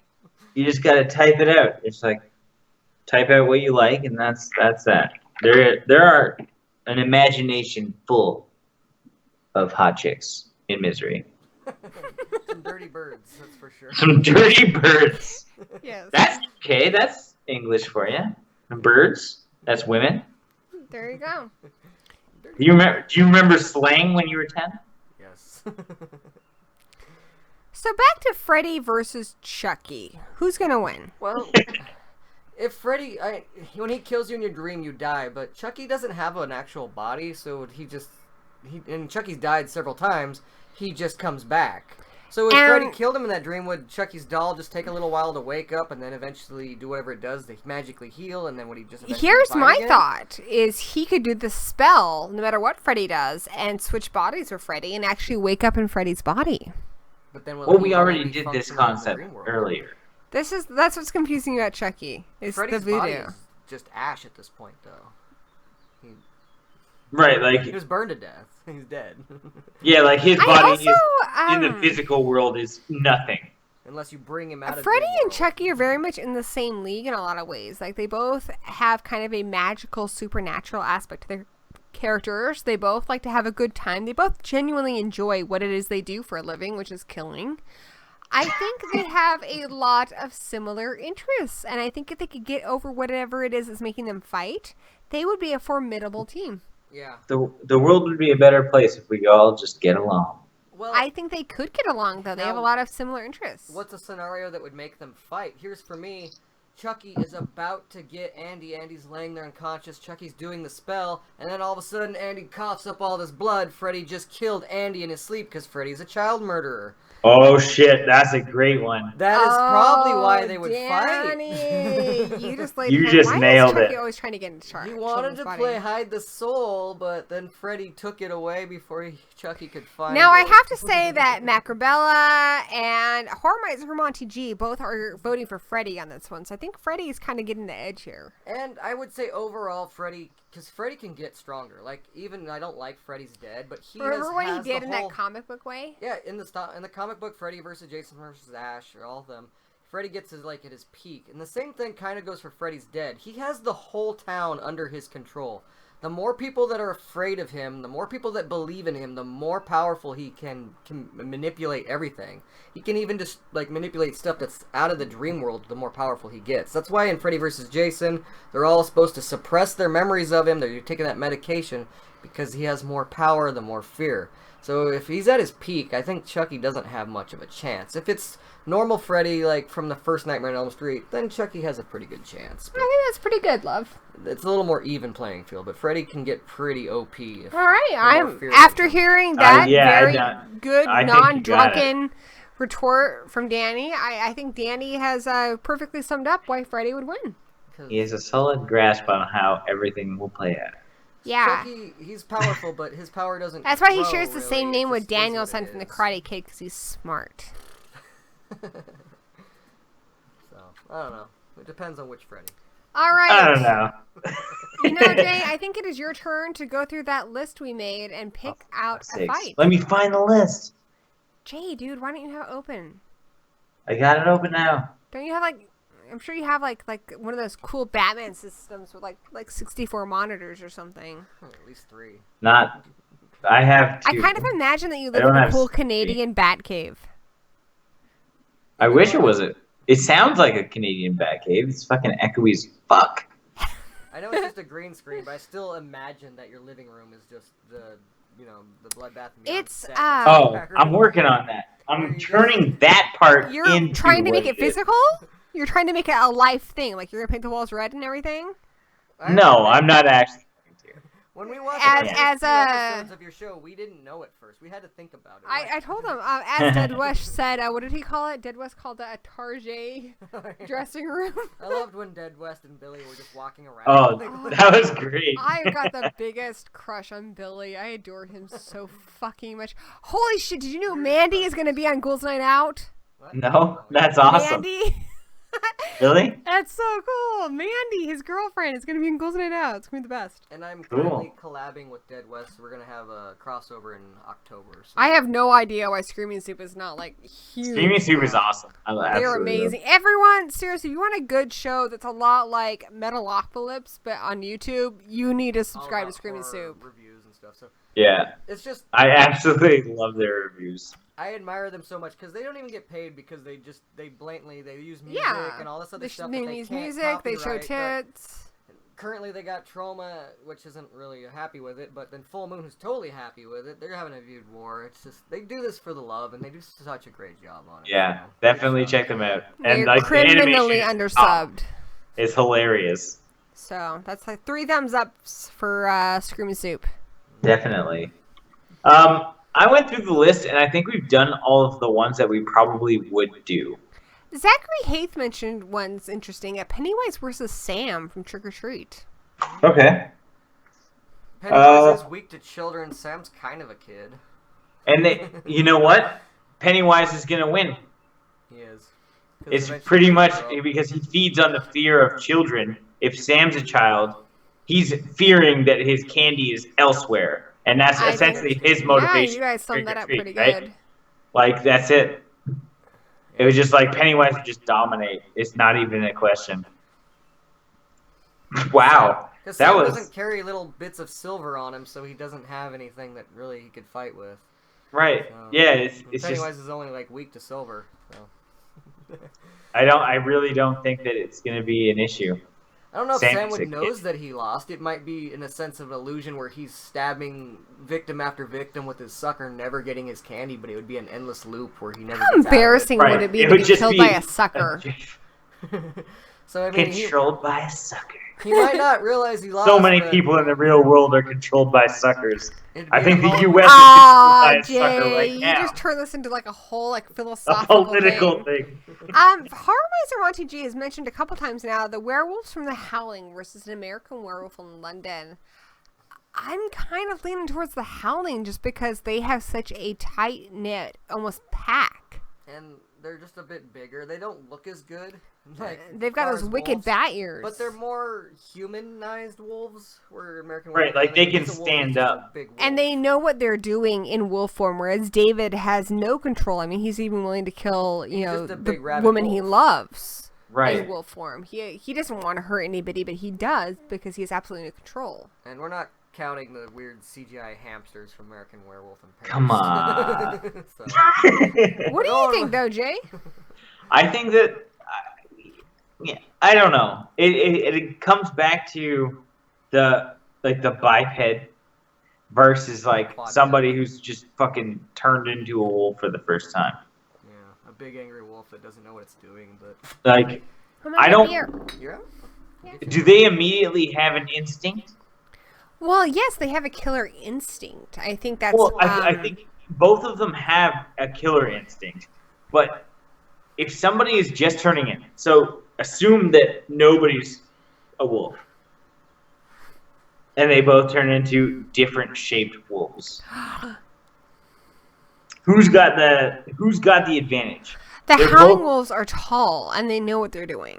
They still Right. have more of their humanity. And there's in there. more of them. They're in a. So they're already used to like physical movements as like a walking Closer. person. It's to the like movement. what you said Closer. with Dracula versus the Wolfman. They've been doing it longer. Right. Though granted, they're big, tall, they might be a little clumsy though. I mean, just because they'd be off balanced.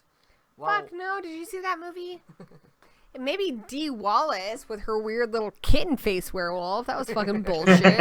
yeah, it also goes on that. I think Dog Soldiers just wins. So. Oh yeah, that's All right, that's a great it's one. pretty close, and then Dog Soldiers comes in and fucks everything up. Yeah.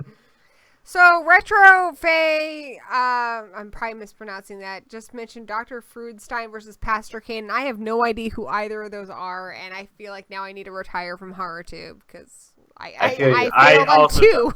I also don't know who either of those. All right, think, I feel that better. isn't that the Adam Green Also, movie? Dr. Freudstein, isn't that Adam Green? from it's Chillerama? I think it's Chillerama. I think so, but I haven't seen Chillerama yet, and also, Zach versus Blue-ray Mountain has said a few times now, Victor Crowley versus Charities from Charlie's Farm, but I have not seen Charlie's Farm. Have you seen Charlie's Farm, Jay? And what are your thoughts? Yeah, I've done. I can do it. All right, do it, man. So it's actually played by Kane. They're both played by Kane Hodder, and they're both very similar, which is great. Basically, And which one is Kane hotter? No. well, he's hotter as probably Charlie, Because he looks more I like guess, He's more. because you more can like normal. recognize some features. Victor Crowley is kind of crazy. This is pretty fun. I think that Charlie's smarter. Is he? To be honest, he does What some. are his like, abilities? they're basically the same person, almost exactly the same. Really? They're just big, beefy, deformed guys that murder, played by Kane Hodder. I don't know much And about it's- Charlie because he's got the one movie, but can he like tank bullets and heal like Victor can? Because Victor's been shot and it just like doesn't even phase him. Like he doesn't even act like it hurts him. Like I almost haven't kind of want to do a big we haven't face off seen of it all yet. of Kane's characters, like bring in like Muck, bring in Old 37. Fuck dies immediately. He's fucking. He's gone. But he's got minions, so it is what it is. Charlie's Farm, I think Victor would still. I don't know. They're almost on equal playing grounds because they're almost identical in character.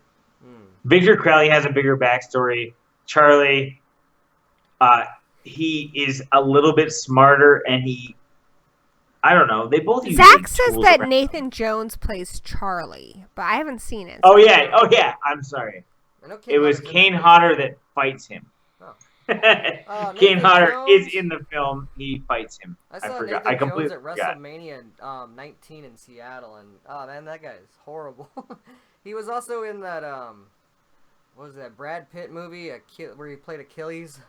Troy. He was in the beginning of Troy. Oh, Troy. And Nathan Jones gets killed by Brad Pitt like instantly by just a spear going into him. They had this big elaborate fight scene, but Nathan Jones accidentally hurt Brad Pitt while they were like rehearsing, so they cut that and almost went Indiana Jones with it, where I'm just gonna kill you right off the bat. I don't know, dude. I'm Doug Jones or no Jones. But Nathan Jones, he also fought Jet Li in I think a Hero or one of those Jet Li You have movies. too many knowledges. Nathan, okay, now I that just we know lost the actors childhood memories involved, learning all that stuff. Danny, Yeah. Nathan Jones versus Kane Hodder. I'm backing Kane because he just knows more what he's doing. Nathan could hurt people, and he has. But What about Kane as the gorilla in House 2? even Kane, when he told me that because I'm a pro wrestler, he's like, I got mad respect for you because you guys are basically stuntmen. Like, taking bumps all day. And he felt no reluctant to hold back while choking me for my picture. What is the name of the guy who drinks the Starbucks? John. John. John's a wrestler too. Mm-hmm. On He Bloodbath. used to be, and I think he was more in like promotions. He has done like backyard wrestling. I did that too in high school and junior high. And then, Yeah.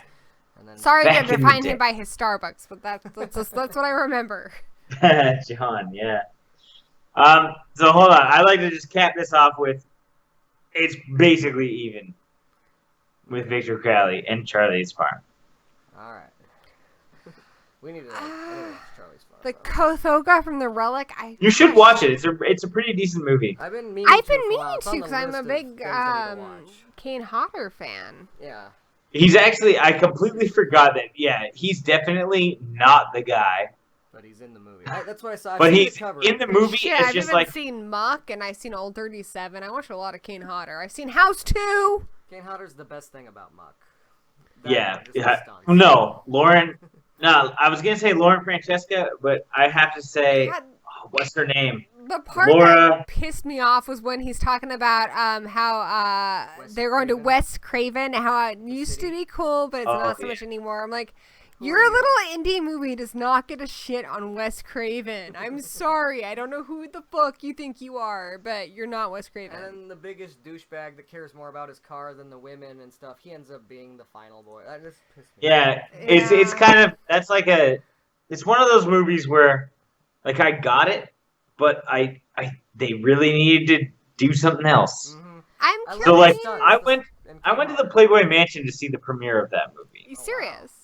Nice. Yeah, I went to the Playboy The Mansion. stunts are fantastic, and I'm curious. I'd like to see. I know they're making more of them. I want to see where the story goes. 'Cause it starts It's not and going to really happen. does. They're not going to make more. Are you So- serious? Then that kind of sucks. There was a Kickstarter to back the next film, because this is the middle in a trilogy. Yeah. And like, I hung out with Steve. But the first Walsh, movie never the was director. made. And then the second The first is- one was only the second was made, so Yeah. that's what we've seen. and Muck is the second. It's kind of like how I'm the more Star curious Wars about the trilogy- first one, where there's that stuff in That's the what- swamp. It was the Kickstarter was to back the first one, and like, he went off the grid. Mm. Like, I hung out with him. I went to his house. Like, me and him hung out. Like, me and Steve Walsh, the director of Muck. You're sounding especially Canadian right now. I just thought you should know. She gets very British the more drunk she gets. It's funny. I'm not okay. as I drunk as don't- Jay right now. I'm just saying, like, we hung out together, and I'm like 100% certain that it's not happening. That Well, sucks. I did actually want to see where it was going because they like. Same. Have you followed Scythe at all? They did a little short film that we did a small review on. It was really good, though. It was like a realistic horror film. I think my favorite part in that is the girl, that lights go out, and she goes down to maybe check the breaker, and then she looks at the basement, and she's like, yeah, fuck that. Which is exactly how I would be. I'd be like, Yeah, I'd probably be like was that. No, I really- haven't heard of that. It was a solid short, and I've never, ever backed a Kickstarter before, but I did back that, and unfortunately that one's, they need to get more money, but they're going to go ahead and keep doing it, but it's kind of on a hold right now, which sucks. Right. That yeah, it's I guess it's tricky because especially if you start from taking short. my 4 beers away and giving me more beers. Oh yeah. All the beers. Oh, my dog is here. Okay, Oh, what's his name? I saw him in a couple. Rocky. Yes, He's Rocky. named after Dave Brocky. Rocky. He has the biggest crush on Arwen, who's Adam Green's dog. Like every week Well, I bet. on Women Crush Wednesday. They'd probably fuck each other. Who do you think would be the giver or receiver of your dogs? Well, Arwen's like hugely famous and beyond Adam Green complimenting my dog's So he's name. totally giving it to Rocky. But yeah, Arwen's like, she's You like, need to start an Instagram then. he has a Twitter account. He doesn't have a lot of followers. If you want to support Right. Rocky, you can follow Rocky, at HorrorPooch. Support Rocky. Oh, it would mean the world to me. Rocky and He mostly Horror. tweets about how much he hates Jess, who's my cousin that lives in the basement. He's a zombie. Rocky has were-rabies. All I can see is Rocky Horror. No, it's Rocky Horror. Yeah. There's no Brocky Horror. At HorrorPooch?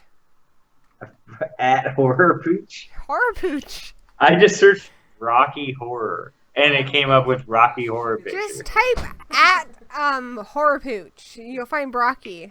He's so cute. Adam's Yep, got there he some girls, is. So she Okay. would be the receiver, but she's definitely got way more star power. Fine, fair enough. I'm gonna give this a follow. Are you serious? There's no reason not to. Aw, Jay, you're a giver. Pretty much just talks about how he hates our cousin Undead Jess. That's what I told him. Here's your beer. Let's do Wow. an animal one. We haven't really done an animal All right. one. The cat from Cat's Eye versus the Uninvited. I don't know The that cat from shit. Cat's Eye? He takes on the little troll. Uninvited would win. I have no idea. The knife. Either of those. To summarize it, Brocky. Jay. The Brocky Horror. I'm And already the cat fifth from here, Cat's Eye dear. versus Church. So, Uninvited, we just did a movie commentary of that, and if you haven't seen it, Jay, you would love this film. It's phenomenal. It's such an Uninvited? It's just called Uninvited. It is about a cat that has been tested on in like the science lab. And when this cat is threatened, it's this big fluffy orange cat, looks a lot like my cat. When it's threatened, it barfs up this little tiny gooey cat that eventually turns into another fluffy orange cat or goes back inside. I don't fucking know. But also, if it bites you, you are poisoned and you will die. And the cat actually eats some of their food, so their food is poisoned and is no good. They're on And a boat. they are on a boat. They're on a boat.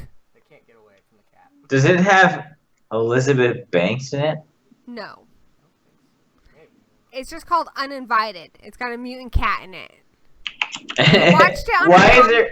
Jay, you need to join us for one of our movie commentaries because those are always hilarious. But we just watched. Okay, I'm down with that. It's fun. The next one is going to be Night of the Comic Uninvited. on Monday with CP, and then next month for the 30th anniversary, we're doing Blood Diner Blood with Diner. a Ooh, horror Blood show. Diner. I'll do a Look at commentary on Jimmy Blood Hitler. Diner. I'll do a. Blood Diner was a- Do you want to join Horror Show on us with and do Blood Diner? 100%, yes. Hell yeah! It's for the 30th anniversary, so Alright. I'll text you when 30th you're anniversary of Blood Diner. Yeah, So, it's Yo, next month. how can we get Miss Kong, Jackie Kong, on the show? That would be dope. I think I know people that know people. So If you can make it happen, sure, certainly. We have Claude from Horror Show, us, and you. So I fucking love Blood Diner. I actually It's- haven't seen it, it's and the- Claude hasn't seen it I've either, seen it. but I've seen Danny a has lot. seen it. You know It's Claude honestly- from Horror Show? I'm not familiar. I got pulled onto a Nazi panel one time, like Nazi exploitation, and I had a few things to talk about, but I got to the point where I was just talking about Blood Diner just because this little Jimmy Hitler's a pro wrestler. Yeah, for like You one haven't seen like. the Horror Show? No, I don't know. Hold on, let me see. So, I need to see it. I'm sure you've seen them. I think they're at like 10K subscribers. oh, I need to like see it sometimes too. I was just being told, I'm like, who? And then Oh, it are showed you me, talking about like Cecil and that? Yeah, Yeah. Who's coming? Claude. Claude? He's like the main dude. Isn't that Cecil? I don't flipping know. I thought his name was Claude. Maybe Cecil is short for Claude, or the other way around. I'm really bad with names, though. I The think guy it might. with the beard. Yeah, that's Cecil. His name's Cecil? Well, Yeah, Cecil Lard. I think. Well, on Skype, his name is Claude. Well, maybe that's his nickname.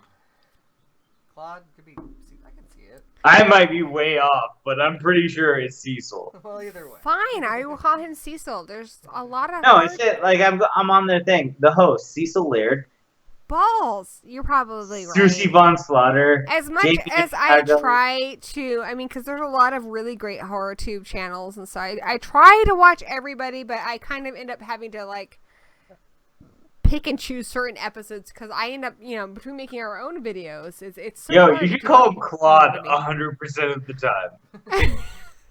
Well. Hey, today we have Claude. He His sounds more Skype exquisite. name is Although Claude. Cecil We're on Cecil's Skype a together. pretty That's how she dope talks to name. him, I guess. No, I'll right. totally do Blood Diner 100% of Okay, the do you time. want to join us and Cecil? It'd be fun. Be great. Yeah, what day is it? Where's my sexy calendar? Here. Get her at Emilia's thing. Get my sexy calendar, He's Danny. trying to sneak up behind me. Don't let it get behind you. Sexy Okay, person. it is on the 30th anniversary, which is the 24th. Also, I think we might end up doing, and I don't know, maybe you guys want to do too. It'd be cool if we could get like a tag amongst the horror community. On the 31st of next month is the 30th anniversary of Lost Boys. It'd be cool if we did like a hashtag Lost Boys 30th anniversary amongst horror tubers. By the way, I'm trying to get 30 horror tuber to be a thing. Horror tuber? Yeah. Yeah, we could try and get that going. We need to, like, Why not? But I The think we're 31st gonna- of July, you're trying to do the Lost Boys thing? 31st of July is the 30th anniversary of Lost Boys, so it'd be cool if everybody in the community reviewed Lost Boys. The Lost Boys turned 30. Alright. Dude, that's Well, kinda I can my do thing. at least the Blood Diner. You need to let me know once again. I'm going to put it on my calendar right now. All right, well, join us. It's just I play the movie without the audio on for the stream, and then all of us watch it. I pick movies that you can watch for free live. So I have a link that I can send you where you can watch it online. I have it. It's fine. Nice. So, yeah, we'll all watch it and riff it. It's gonna be hilarious. But you haven't seen it yet. Are you going I to see it haven't, and neither before? has Cecil. So we're Are blood. you both going to watch it for the first time and then We like are. And then you Okay. and me, who veterans with we'll just rip it? Yeah. I think it's gonna be a Defund good that time. bitch! But yeah, we always try to pick fun movies. For everyone in the chat, our next movie commentary is Monday. It's gonna be Night of the Comment with CP from Will I Like It Reviews. So hopefully you guys will join us for that because I think it's gonna be a lot of fun. We got in the chat Matt Cordell versus RoboCop. RoboCop always wins. He's beaten Satan. Who's Matt Cordell? Oh. You don't know? RoboCop's beaten everything. He's unbreakable, except for like kids that like use cranes and magnets. Matt Cordell is a Maniac Cop, so it's Oh. Maniac Oh my Cop gosh, versus you are RoboCop. right. You know, I'm embarrassed to say I actually watched Maniac Cop for the first time like last year. Since I've gotten Shudder, I've been boning up on a lot of classics that I missed, and that was one of them where my parents didn't watch it, and so like if you didn't grow up on it, you kind of had to hunt it out on your own. And Right. I have to say, Matt Cordell Robert did kill Zadar Bruce is Campbell, dope. so- This is true. and that's a very hard thing to do, except unless you're a gorilla in the Congo. But most things can't kill Bruce Campbell. See, I did see Congo, so there you go. Well, that's the chin versus the chin. We got like Robert Zadar versus Bruce Campbell, though. What This is about true. that? Winner takes on Jay Leno. Here's one. Since this is kind of inspired by Death Battle, which is a favorite amongst Danny and Lols and I. One thing I've always wanted them to do, and I swear I've posted it a billion times, and it's not entirely horror, but Buffy versus River. Are you familiar with Buffy the Vampire Slayer and River from Serenity? Yep. Whedon project. Who do you think would win? Because I think that's the best face-off. It's pretty good.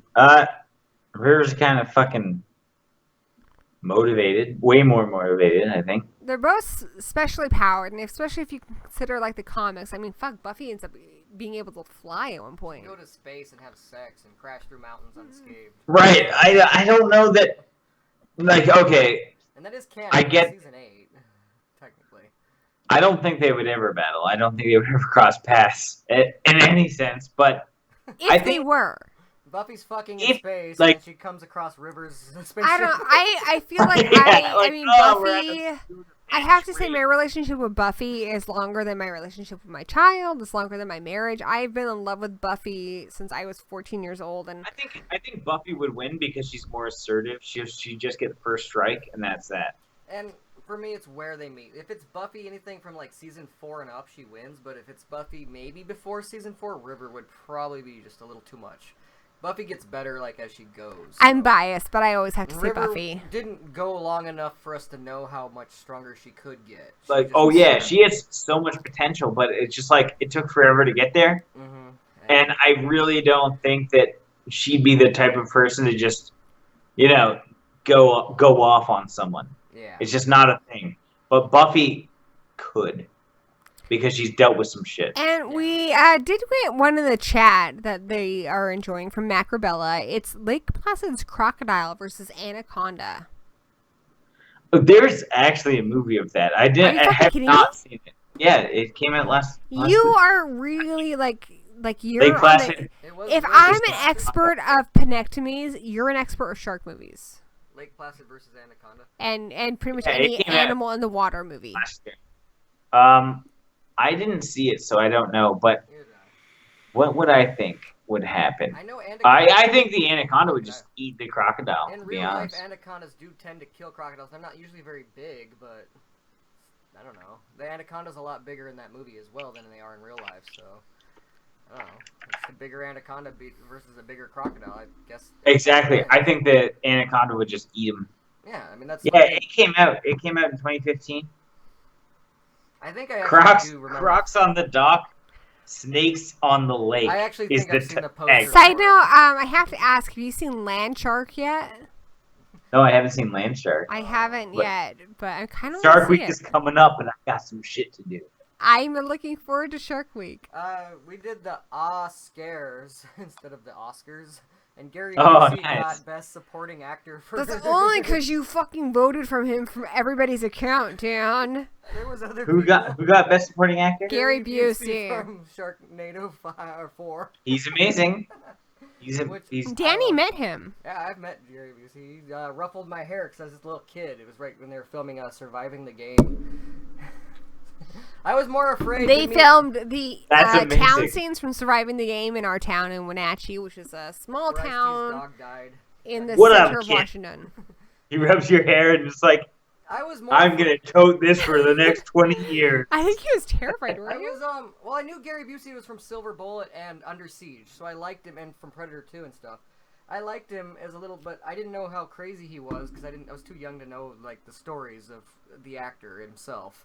I knew him from Silver Bullet mostly, and I'm like, okay, he's the cool uncle from Silver Bullet. I like that guy. Ice-T, I knew that he was a cop killer because of his music, so I was afraid to meet him. But when Gary Busey, like, I met him, and then he just like ruffled my hair, and I'm like, whoa, this guy's like really intense. Jay, I consider you That's to dope. be quite the expert. Like how I am with penectomies, I feel like you are with sharks. Oh Huh? yeah, I've seen like every shark movie. I know, pretty right? Who do you think would be the alpha shark? The shark that could be any shark. Megalodon.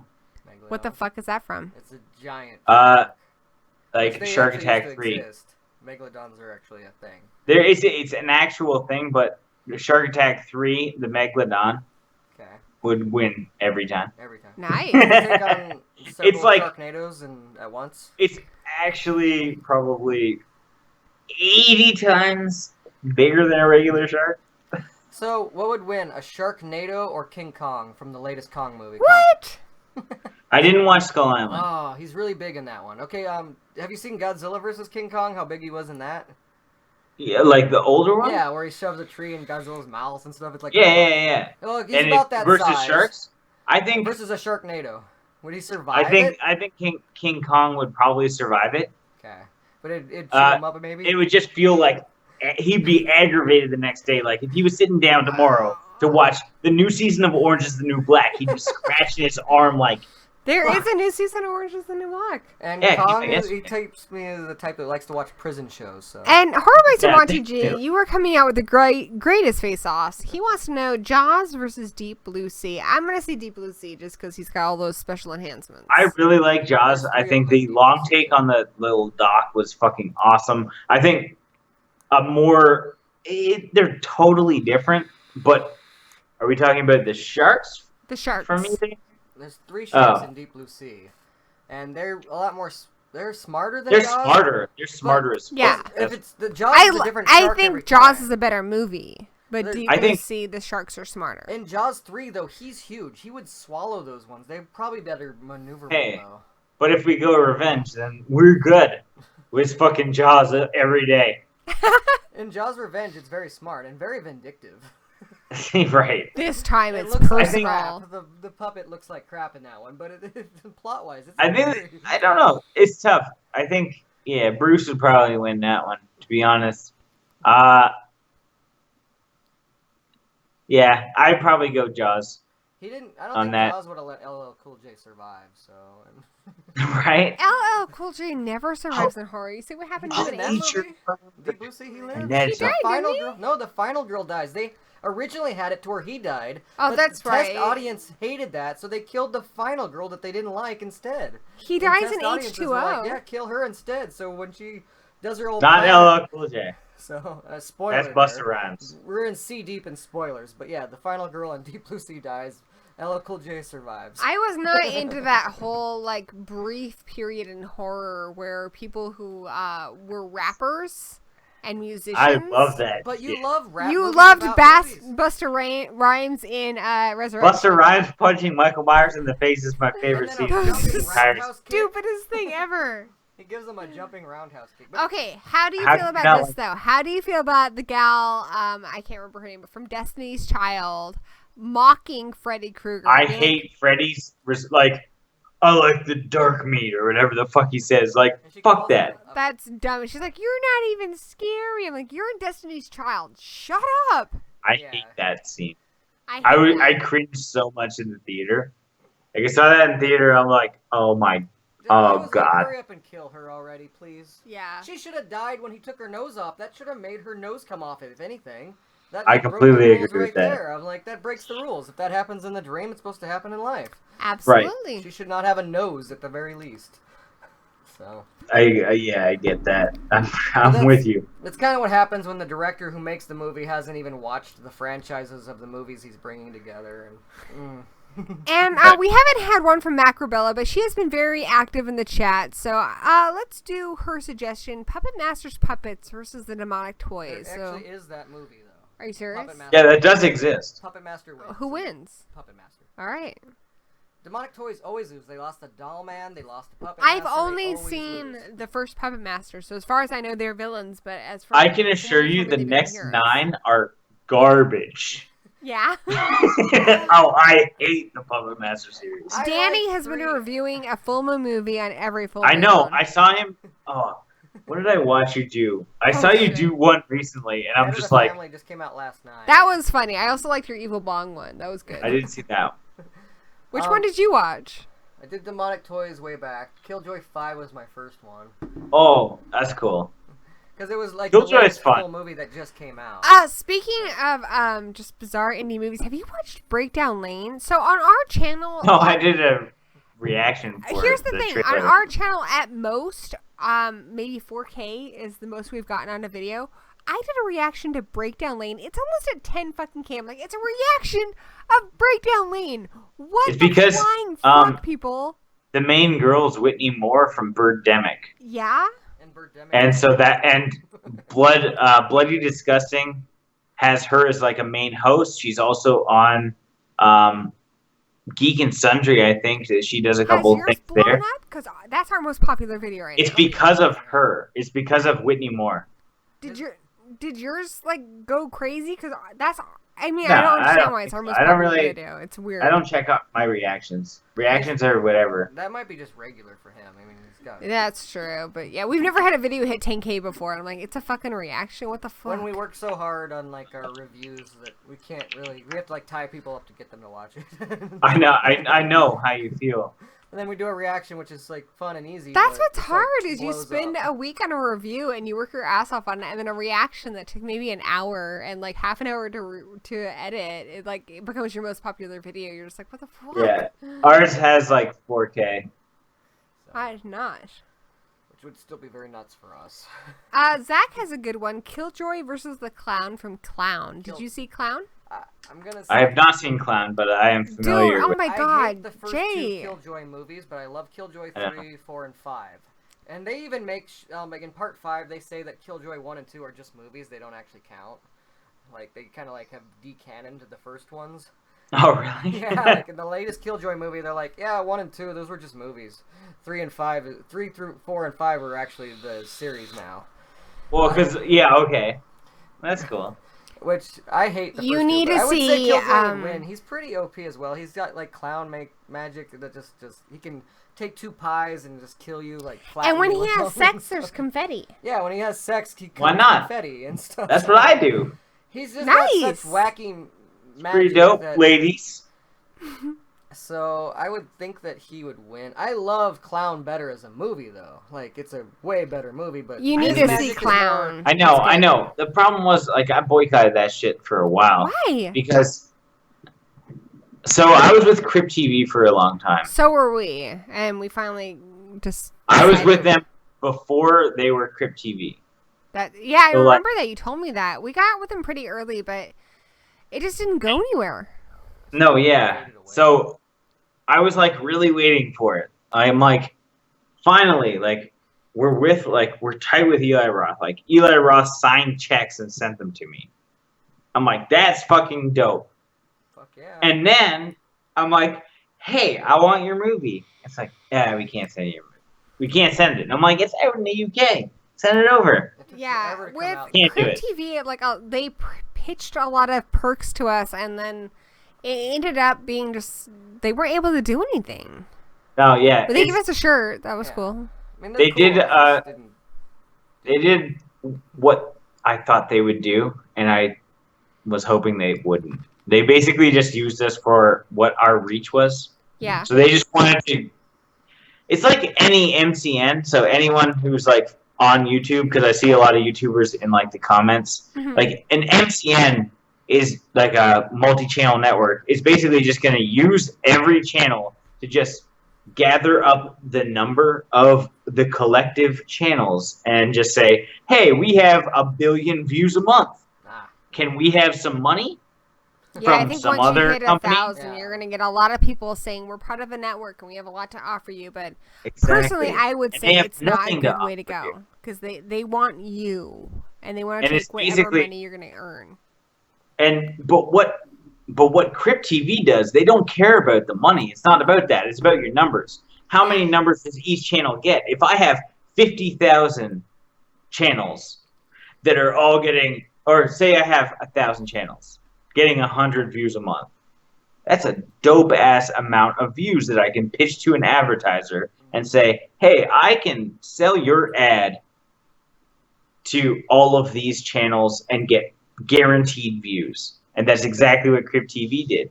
Mm-hmm. And like we quickly outgrew Crypt TV before they were even a thing. Oh, wow. I liked the idea of it, of like a home for kind of all things weird, but it didn't become that.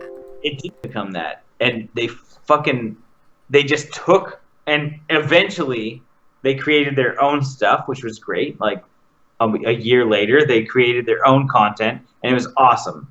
Yeah. But it didn't help anybody else. No. And it is what it is. So I don't know. So I'm not They had a mad, lot of but- people, like, I know they burned some bridges, like the horror honeys here and stuff, where they had them do tables and such, and they didn't get anything for it. But, I mean, we didn't lose anything, but we didn't really get anything either. No, yeah, I'm kind of like that too. Like, I got some money to just like retweet some stuff, which is weird.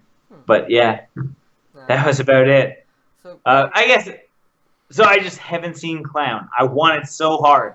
You need I to see it's it. a great movie. grabbed those guys virtually. I think, It said, honestly, "Jimmy that's my Clown." favorite killer clown movie. Now, I know you love Stitches, and I haven't seen Stitches. I love but and I've seen them both. yeah, Good. Stitches is great and it's better 100 than tears. it.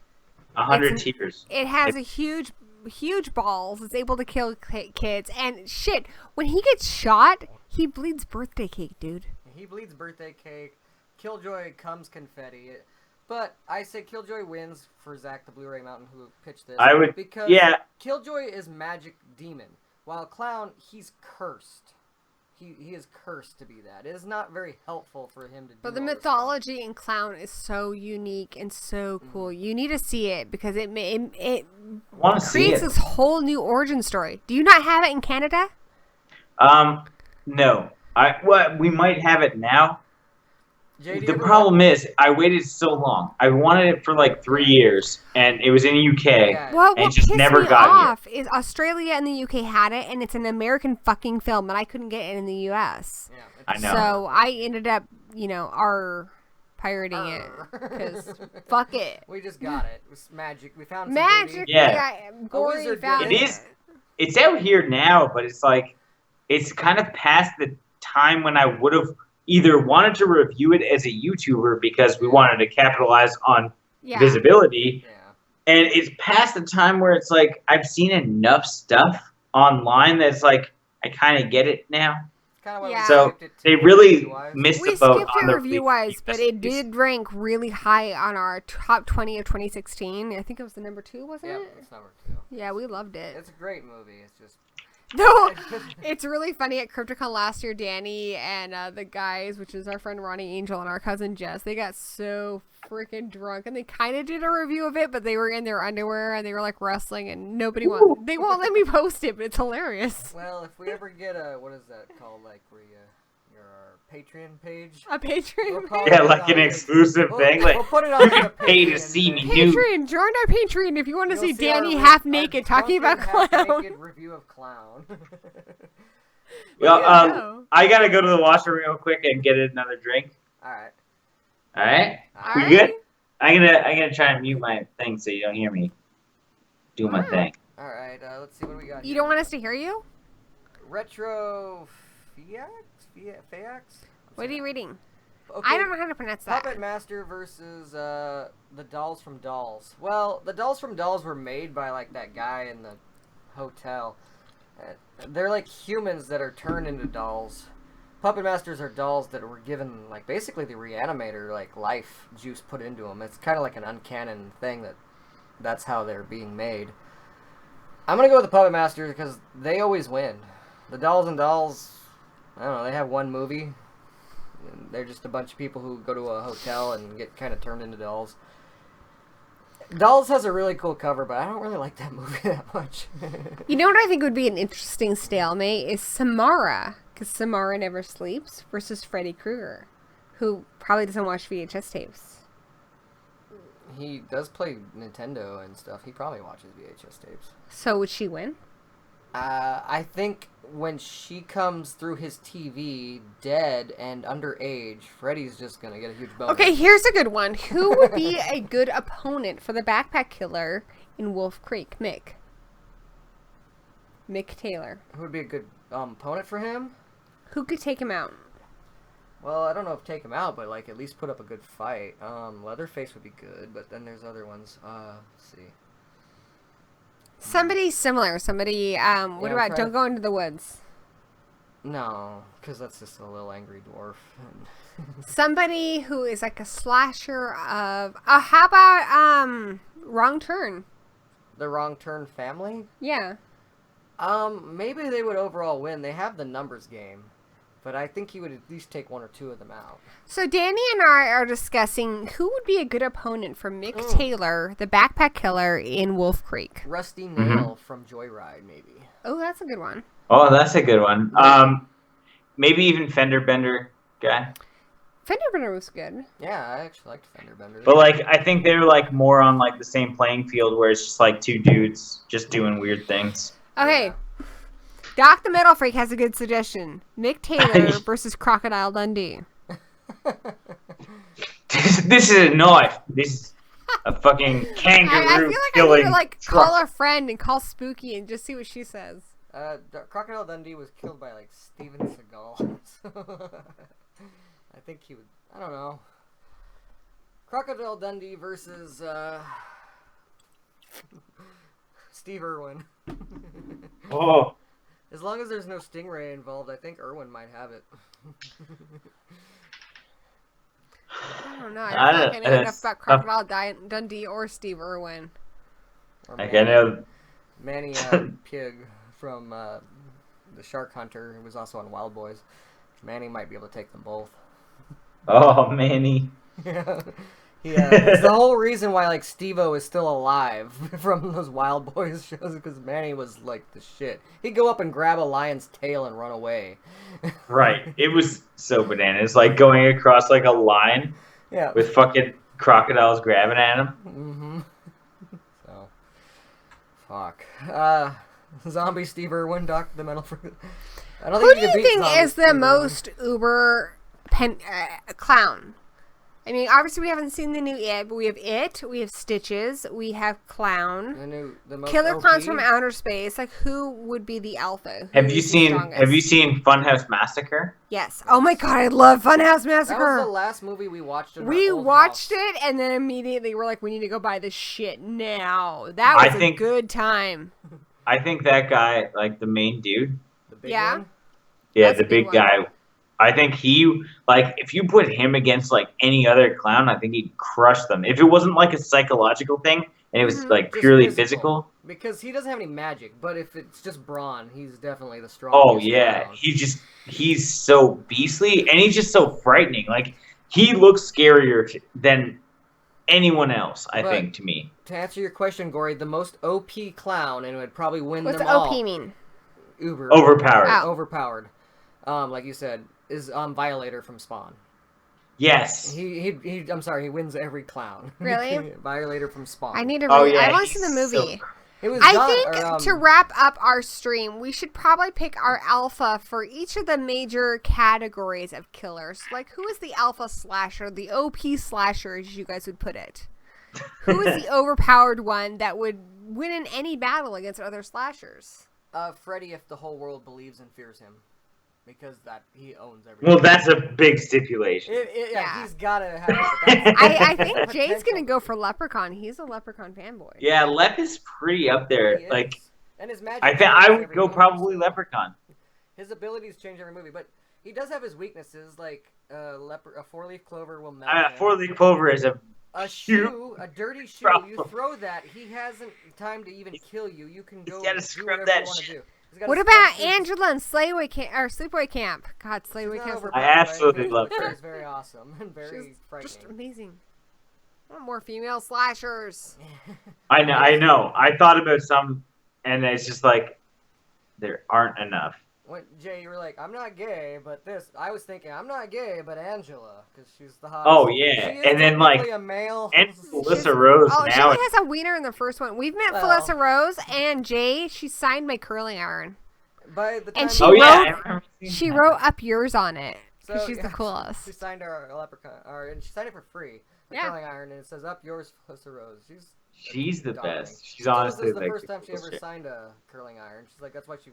And then there was jumped at the a chance to do showing it. of Sleepaway Camp, and hardly anybody showed up. So she ended up just kind of mystery science theatering it. It was With us. awesome. It was us and Oh, our friend Lily nice. Angel, and we like mystery science theatered it with her. We were talking about all the short shorts and the guy always doing exercises in the background. It's like, Yes! for no reason, he's like lifting weights and like jumping jacks. Dude, For no reason, they're like giving dialogue. talked If to you look her in the and- background. He's just exercising in short shorts. I talked to her on Facebook just to see if maybe she Yes. would do a stream. That'd be She- cool. Actually, very good. That'd be replying. dope. Yeah, she's really sweet. I'm hoping to see her husband's band this month. CKY? Yeah, I don't know if I'll get to, but I hope to. They're gonna Nice. be on tour. Which is funny because he stalked her. He CKY is his band, which also has Bam Margera going off on that whole Steve-O thing we were talking about a second ago. Yeah. He was obsessed with her. He even put like young Angela on his CD cover with her doing that scream face, like, and then he met her. And now they have a bunch of kids and they're married. It's true. You can be a stalker and a creeper as long as you're also famous too. You gotta Yeah. also be on that same standard of fame. He had his own band. It was very successful. So So who did we It decide was our works. alpha slasher? Alpha Slasher. Freddy's up there. Pinhead's very up there. God, Pinhead, I don't yeah. think actually Pinhead's beatable for the most part. Like you can survive him, but I don't know if you can kill him. Like, He's never been killed, really. he's never really been hurt. No, yeah. I still wouldn't choose him as like my go-to Maybe the guy. Wishmaster, the Djinn? Which Wishmaster is confusing because in the first movie she's like, I wish that worker wasn't drunk that day, and that kept him from even like coming out of his statue. And then it doesn't exist now, Yeah, but it does still exist because there's a second one. Well, in the second one, there's thieves and they're in the museum and they break the statue. But that same thief that broke the statue and freed him, he wished to never be born because Wishmaster scared him so much.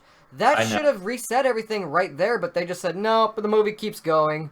So Yeah, like, I know, He and it disappeared. pissed me off. Yeah, And there's so a they just pile made of him clothes. shrink, and then that was it. There's a pile of clothes on the ground, and so it's like, wait, I that just think broke he all your makes a rules. good point with Leprechaun. I think Freddy Krueger is also good. Who do you vote for?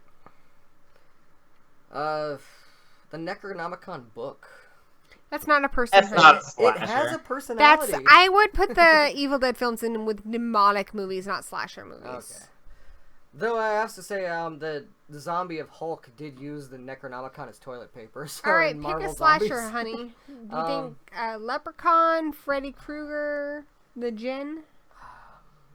I don't know. Pinhead? Maniac Cop also is like pretty much unbeatable. Maniac Cop I just think keeps it's a coming toss-up back. between maybe Pinhead and Leprechaun.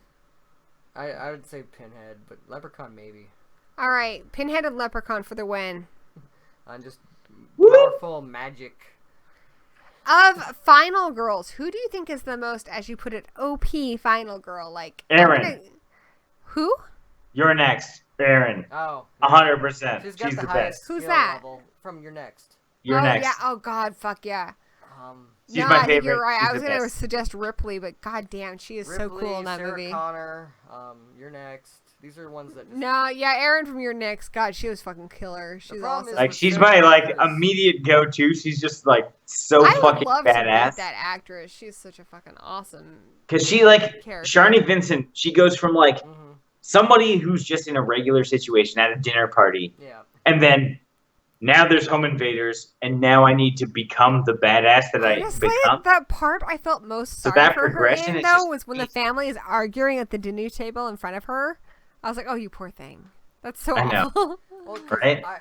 I would argue that Terminator, the first one, is a horror movie. So Sarah Yeah. Connor is, in a sense, a final girl, but by the time she becomes like that type of badass where she could handle every situation, it's not really a horror franchise anymore. It's now just a sci-fi action. So. I would say her, or if you count Buffy, maybe Buffy. But Buffy's kind of an elite. Yeah, Buffy's like A vampire pretty killer. quality. Buffy's not a final girl. A final girl survives something that's horrible. Buffy is a hero. There's a Okay, difference. Like, she's a badass. She's a superhero. Like, she's like Superman, Batwoman type thing, you know? She goes out and fights evil. She's not, definitely, yeah. I guess the first movie Fair kind of enough, makes fair her enough. a final girl, kind of, but not so much. She's got powers. She's strength and abilities. I'd also like to throw like obviously Laurie Strode in there. Jamie Lee Curtis is great. Mm-hmm. She is like one of the few that actually fight back. Like she did everything in her fucking will, like to make sure the kids were good. Mm-hmm. And so she did everything, like everything, and she just like was such a dominant character. And It's so like- well, she didn't do more damage like Aaron did. Yeah. She was fucking great at what she did. Also, props to Christy from Hellraiser, because she actually survived her franchise, which a lot of them don't do. Nancy from Right. Scream. She And did Nancy- 4 movies, never died. Sydney. Ooh, yeah, Sydney. That's what I Sydney. meant. Scream. That's what I Sydney. meant. Nancy Sydney's did a die. badass. I also really enjoyed Final Girls. That was a good one. Mhm. She was a badass. And I'd like I like that movie. That was Hopefully fun. there's a sequel to that, so... they I think it could have been better if they didn't kill off funny people halfway through. I and agree. If they weren't However- so censored so horribly, there was like one scene of blood. They make a big deal about the boobs, but they can't show them because And, it's PG-13. Right. Did you know that the screenwriter of Final Girls is Homer from Near Dark? Who he wrote it inspired by his father, who played Father Karras in The Exorcist. And his father played Father Karras, and so he grew up watching his father die in movies, and that was the inspiration for the film because his father that's died cool. right before that movie came out. And the same year that he made a big splash of Near Dark, because he played Homer, the little boy, his stepbrother, who played Michael in Lost Boys, also got a huge movie. So he's just a really interesting guy. That's pretty But neat. he's I also had no idea. he's also a he's very out. He's a homosexual screenwriter. So is the other guy.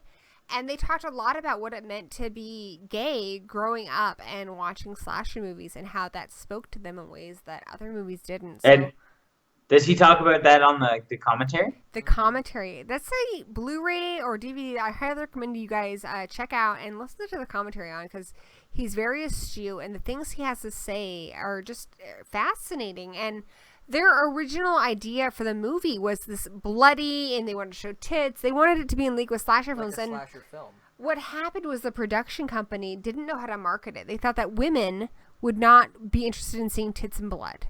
And they thought that men would be turned off by a love story between a mother and a daughter. I think sentimentality. I think the people that are pitching movies don't know what the fuck they're doing. That in our review, that's basically what I said. I mean, I fully believe that men are fully capable of being moved by a story between a mother and a daughter. 100%.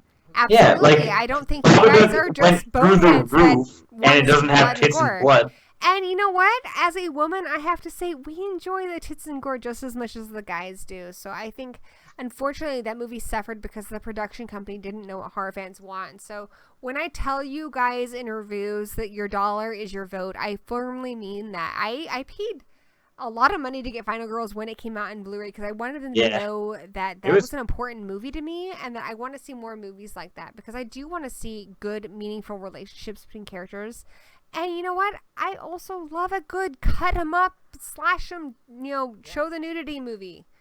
I wish it was a little more even. I wish we had as many dongs as we had tits. But you know what? I love the nudity. I love the blood and guts. I love great characters. I love great stories. I wish we had more dogs. There's no reason why the movie can't be both. Absolutely. It can still Yeah, be I think people are still blood, afraid, and and it's still be a weird. But meaningful I story. don't think the producers quite know what we as horror fans want. And I know from talking so much with the community that a lot of us are on the same page. We love good stories. We love great characters. We love great effects. I love watching a movie. And I love that Bloodbath long take also. Yes. Yeah. Oh, that's So cool. amazing. The trap one where it flips So- up. Oh my god. Absolutely. When you see a movie that looks really good that you're interested in, definitely put your dollars into it, because it'll support more movies like that happening. Doc, sure. Insane Clown Posse does know how to wrestle, but they would get crushed by Pennywise or Stitches.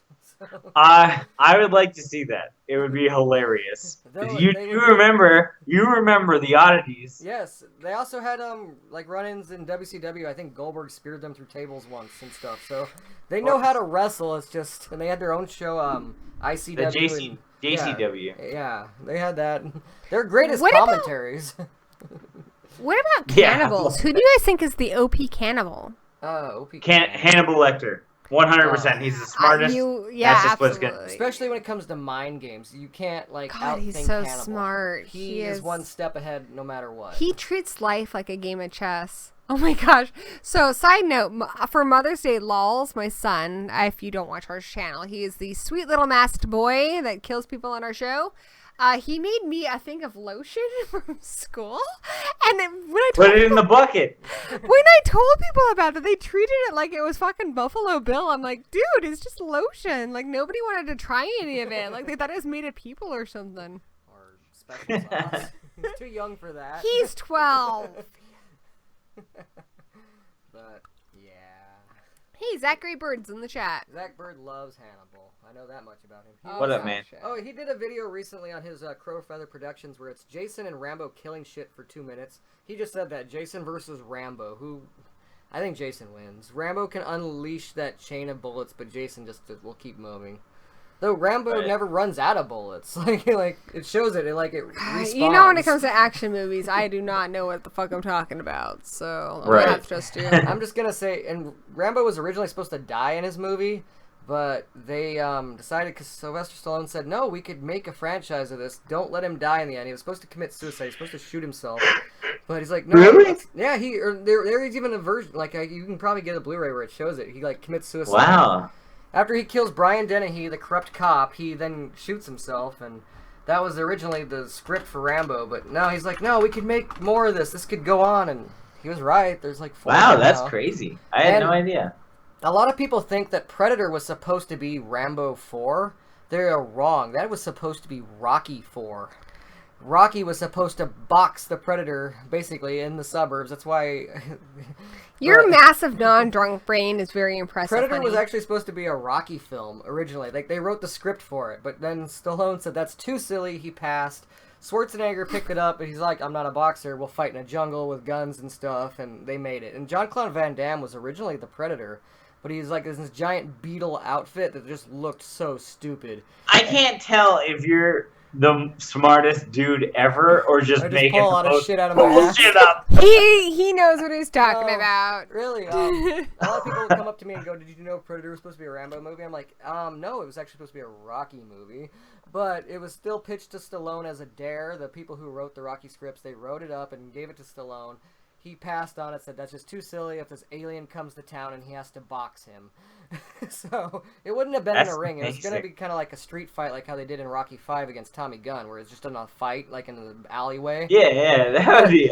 It was supposed to be an alien. It was supposed to be an alien originally.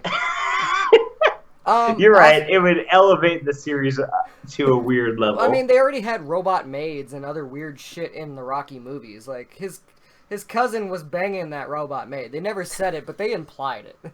Right. Like, they had Rosie from the Jetsons in there, and the cousin was banging it. But, so it's like, let's have how far can we push this? But Stallone eventually said no. They passed it to Schwarzenegger, and it wasn't gonna. He's like, no, I don't want to do that. Let's fight with guns in like a different type of setting. They're like, oh, how to jungle. That's what happened. He got married during that movie. He had to like leave for a month, come back, and finish it. But yeah, it was supposed to be Jean-Claude Van Damme in this giant beetle outfit, but he couldn't do kung fu in it, and it looked retarded. It looked like a big bad Beetleborg. Or How many of your childhood memories did you have to discard Wow. to fit all that knowledge in your brain? A lot, but And he fit in a big bad Beetleborg reference yeah, at the and end. so they fired Jean-Claude Van Damme in his little beetle suit, which wasn't his fault. He didn't make the suit. But they fired him, and they're like, all right, we got to have a month while Schwarzenegger goes to get married. We got to come up with a new alien to fight. They didn't get the guy who created the xenomorph. They got the guy who made the costume. Like, he made the costume for the xenomorph.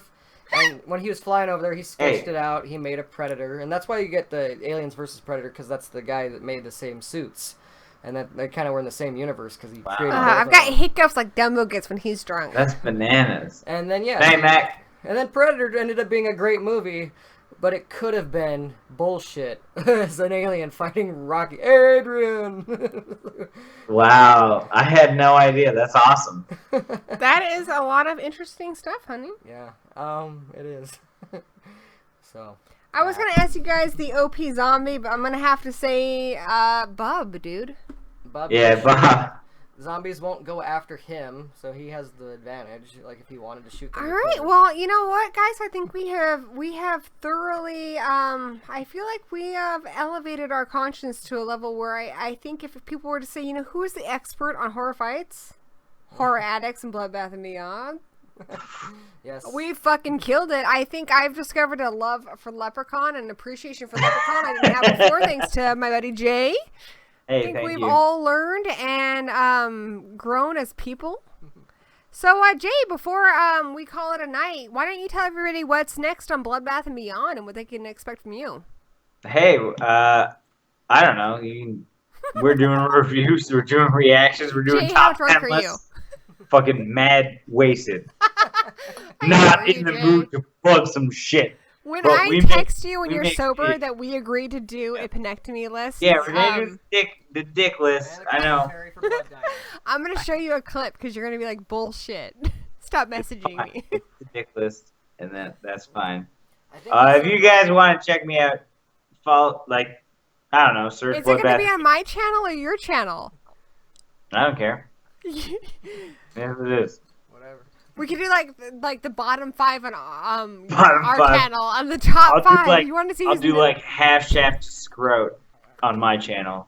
Do mutant dongs on his channel, like the dongs that kill people? the killer dongs. Where dongs Like in kill Pervert? people, like the top 10 of that. I don't. One-eyed Top monster 10 where killer Gary lost dongs. penis. Dong Island. Yes. Have you seen One-Eyed Monster? With Ron Jeremy, and his penis gets loose and kills everybody in the cabin. I haven't seen that, but I want to now. It's on Netflix, dude. Make it happen. It That used to sounds be. amazing. It might still be. I don't know. It used to be. But we interrupted Jay. Jay, what can we expect on Bloodbath and Beyond? We're doing, the regular shit. Oh my God. Reviews, reactions, trailers, whatever. Yeah, I already did this. I think Jay's drunk enough to where I can answer this. Hit for him. me He's up. going to be doing reactions to Friday the 13th A.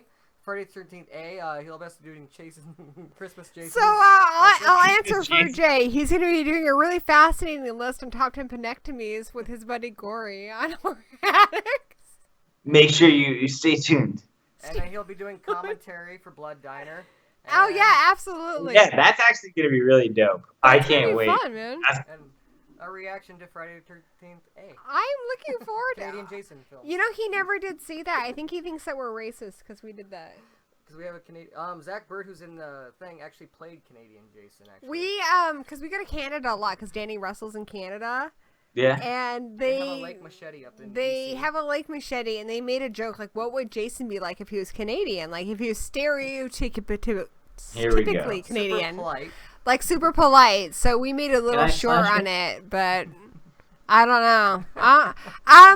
Andrea watched it, and she's Canadian. She liked it. Emma so watched it, I think, on our last stream. Emma's not Canadian; she's I Australian, know, dude. but- we also got what's her name, the final girl from the original Friday the 13th to watch it. She's not Canadian though. She's in the original Friday the 13th. Yeah, but I'm concerned that it might be racist to Canadians.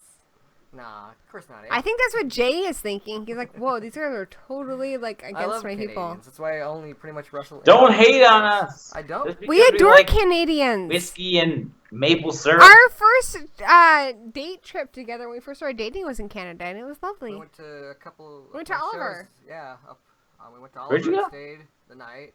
But we Alberta? wrestled up in Kamloops. And we went up to Oh, Kamloops, Kentucky and nice.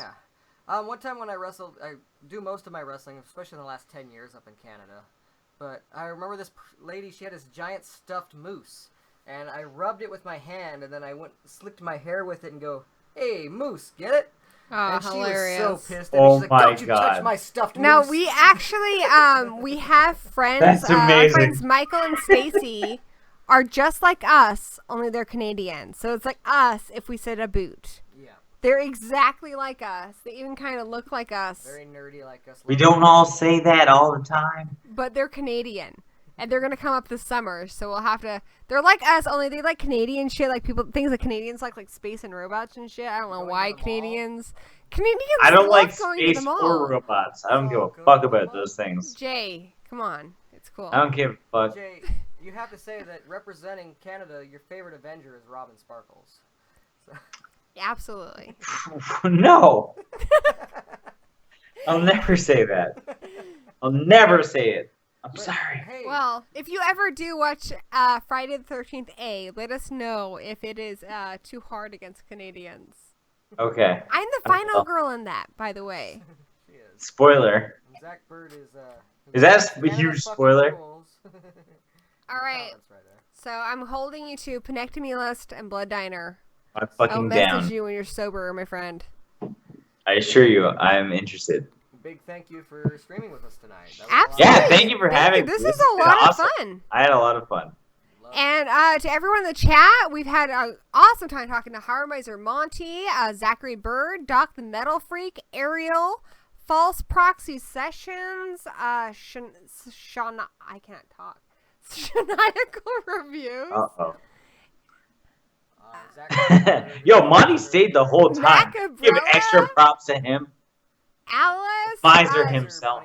Thank you guys all for checking out this stream because it means the cult dude. This means a lot to us when you guys come out here. You guys add your thoughts. We do this because we want to hear from you guys. So thank you guys for checking out the stream, and I hope you guys will join us on Monday because Monday we will be doing a live stream with CP from Will I Like It Reviews, commentating to Night of the Comet, which is the inspiration for Buffy the Vampire Slayer, who's kind of my hero. So I hope you guys will join us again. And again, thank you guys for joining us. Jay, what do you got to say to them? You want to say anything? You're kind of drunk. It's cool if you don't want to say nothing.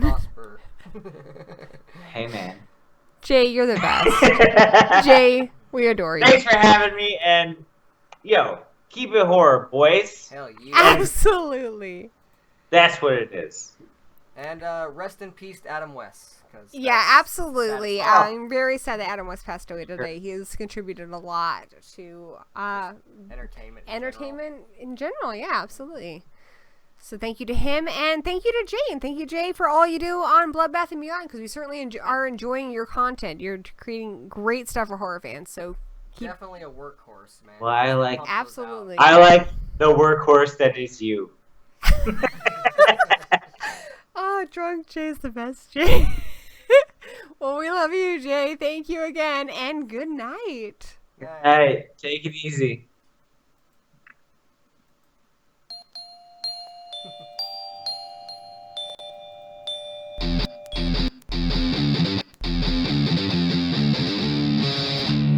Yeah.